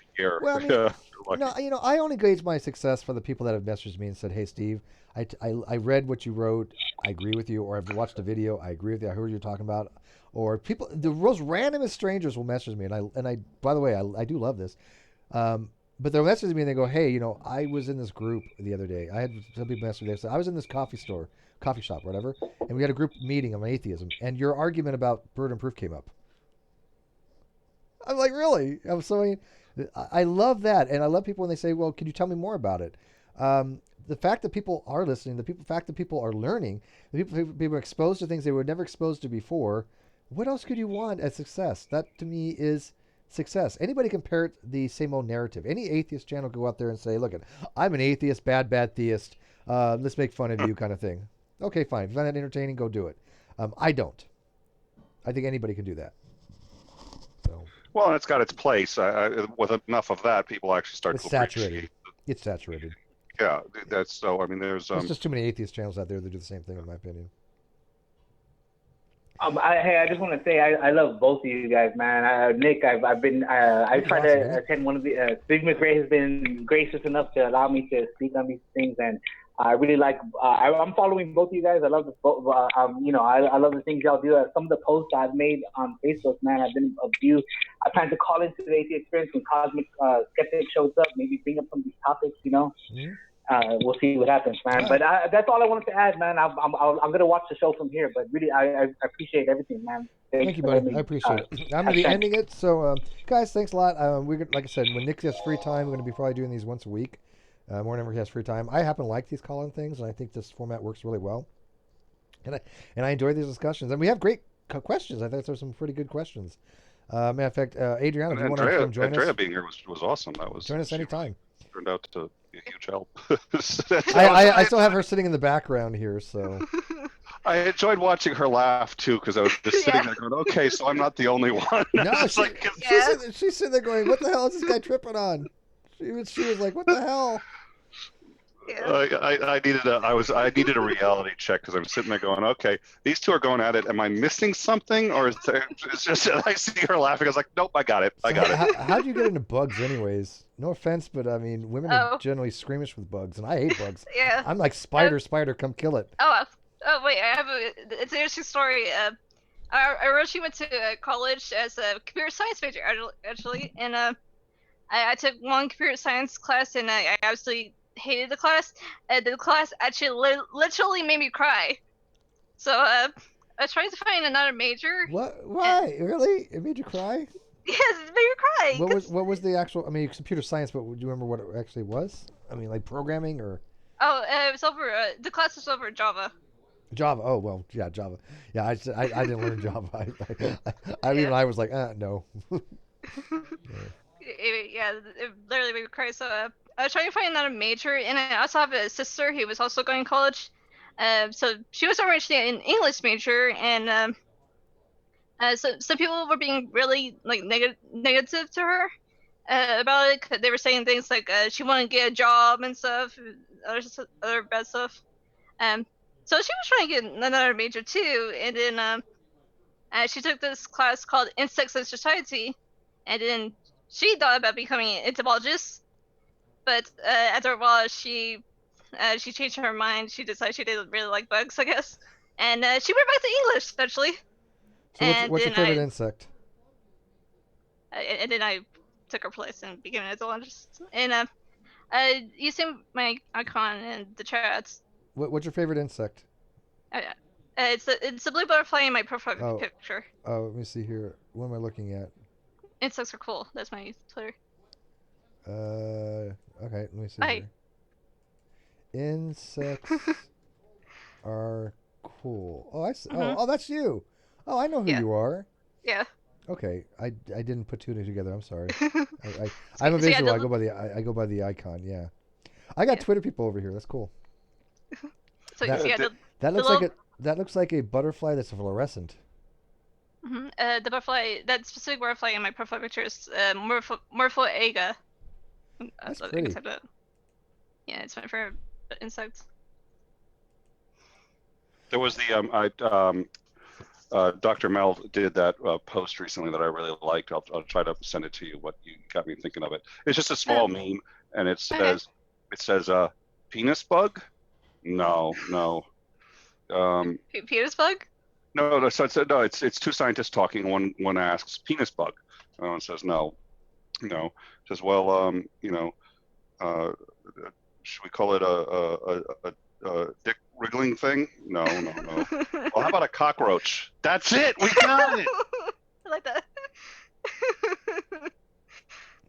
I figured you'd like that. I know that's right up your alley. I got it on my feed from Dr. Mel. It was spectacular. It was like two scientists arguing over how to what to call a cockroach. Yeah, that's cool. I don't remember any of my. I'm gonna end this because I'm gonna go eat and watch a little TV and call it a night. So Nick, by the way, do you want to come on camera real quick, Nick? I got. Yeah, sure. Let's see here. Can I ask one quick Yeah, yes, please. question? Yeah. I mentioned earlier that I might be interested in doing like a debate on your other channel. If that's okay. Yeah. Why don't you email us at live@nonsectshow.com? Nonsec show. Wait, can you say that again? Sorry. Live here. I'll put it in the chat. Okay, that works. Sorry, I'm visual. Yeah, me too. I'll put it in the outside chat so people can have it too. They want to email us live@nonsectshow.com. Oh, wait, that's not it. No, I'm sorry, that's not it. Live@nonsectshow.com. There we go. And by the way, so if you follow me on Twitter, there's people on Twitter that are just disgusting, vile human beings. And I'm not trying to use invectives like normally I would. Disgusting, vile is more of an adjective. But what they do is they love tasting what I say, and they love, oh, look what this horrible, horrible human person did. It's persecution born. They're calling me, oh, look at this transphobe, this bigot. It's Nazi, alt-right. Yeah, it's just people that they don't want to actually have an honest dialogue, and they want to run script, and I find it to be hilarious, to be honest with you, because not just do it to me, they do it to friends of mine and good people, right? I mean, one of my friends, one of these people literally called this guy misogynist, and I'm like, are you out of your mind? So I just want to let people know, look, when you see people throwing around with these hyperbolic, inflammatory terminologies like transphobe and bigot and like that, you got to remember that most people do not have an argument of any kind. They're very weak arguments. They don't know how to have a proper argument. And so they just have to try to minimize a person as a person. And what they're doing is dehumanizing them, right? If I said, hey, look, this person is a Nazi sympathizer, get that, right? People think that we're Nazi sympathizers because we happen to have a deplorable human being on, but we didn't have him on because he was a Nazi. We had him on to show why his arguments were shit, right? Wasn't like we were supporting them, but they don't seem to realize any of this stuff. They don't care. It's a narrative to them. So I really hope that people will start having pushback to this kind of base level discussion. When you start throwing out terms like transphobe, you diminish the fact that there are people that are transphobic. There are people that are bigots. There are people that are homophobic. There are people that treat others as less than human beings because of the way they were born, the way they have identified, the way they express their gender. Those are the people that I find to be anti-LGBTQ, because what they're doing is they're minimizing the fact that true bigotry exists. And I hope that one day we don't have these types of bigotry. I'm hoping that one day that people that are trans, nobody's going to give a shit one way or another, right? I hope that day actually comes. But right now, there are things there are actual facts of the matter to be had in sports that need to be discussed. And what they're trying to do is they're trying to shut down the conversation by labeling anybody who disagrees with them these pejoratives. And I'm hoping that people on Twitter start noticing this and call these people out for it, because all they do is they take what I say and they're actually just like, oh, let me retweet what Steve said. He's a horrible human being. But they take it completely out of context. Like this one time, literally one person I misgendered on accident, right? I apologize, right? Wasn't fucking good enough. No, look at Steve. He misgendered, blah, blah, blah. I'm like, look I made a mistake. I was an accident. But no, they have to milk that persecution porn for all it's worth. This is why I'm telling you they're not interested in honest dialogue. But I do think people are noticing that, and I'm hoping that all my audience does, because they know what's up. My audience is not stupid, and they're really not. I got a few questionable, but for the most part, they're really not, right? And they can see through this, because these are the ones that follow me on Twitter and go, holy shit, Steve. They're messaging me right now, literally going, do you see what this person's doing? I'm like, yeah, I'm not an idiot. Of course I see what they're doing. I'm literally getting messages as we speak going, this is like the sick shit that's going on. I'm like, yep. Yep. I've had people try to flag me, like shut down my stuff because they don't like what I have to say. That's not honest dialogue, man. Anyways, that's my little rant that I end with. So Adriana, thank you for joining us. Hope you join us more often. We'll see you on the Non Sequitur show. If we get some kind of discussion between you and whoever else, let us know what you want as a dialogue. We'll arrange something for sure. Nick too, we got to get you on again. I'd like to. I would love to do that. That would be awesome. Thank you. Yeah, I know you and SJ want to do something, so hopefully we'll get SJ on. Yeah, I was talking to SJ a little bit. Actually, he was talking. I think he was talking to me, SJ, and I have a debate on okay. but too. So she got a full card she's debating a number of people, so she's getting out there and being pretty active. So yeah, SJ and I have one, and I really enjoy that show and would always love to pay visit if it ever works out. So awesome. Let's do it. All right, guys. Thank you for this, and we'll see you later.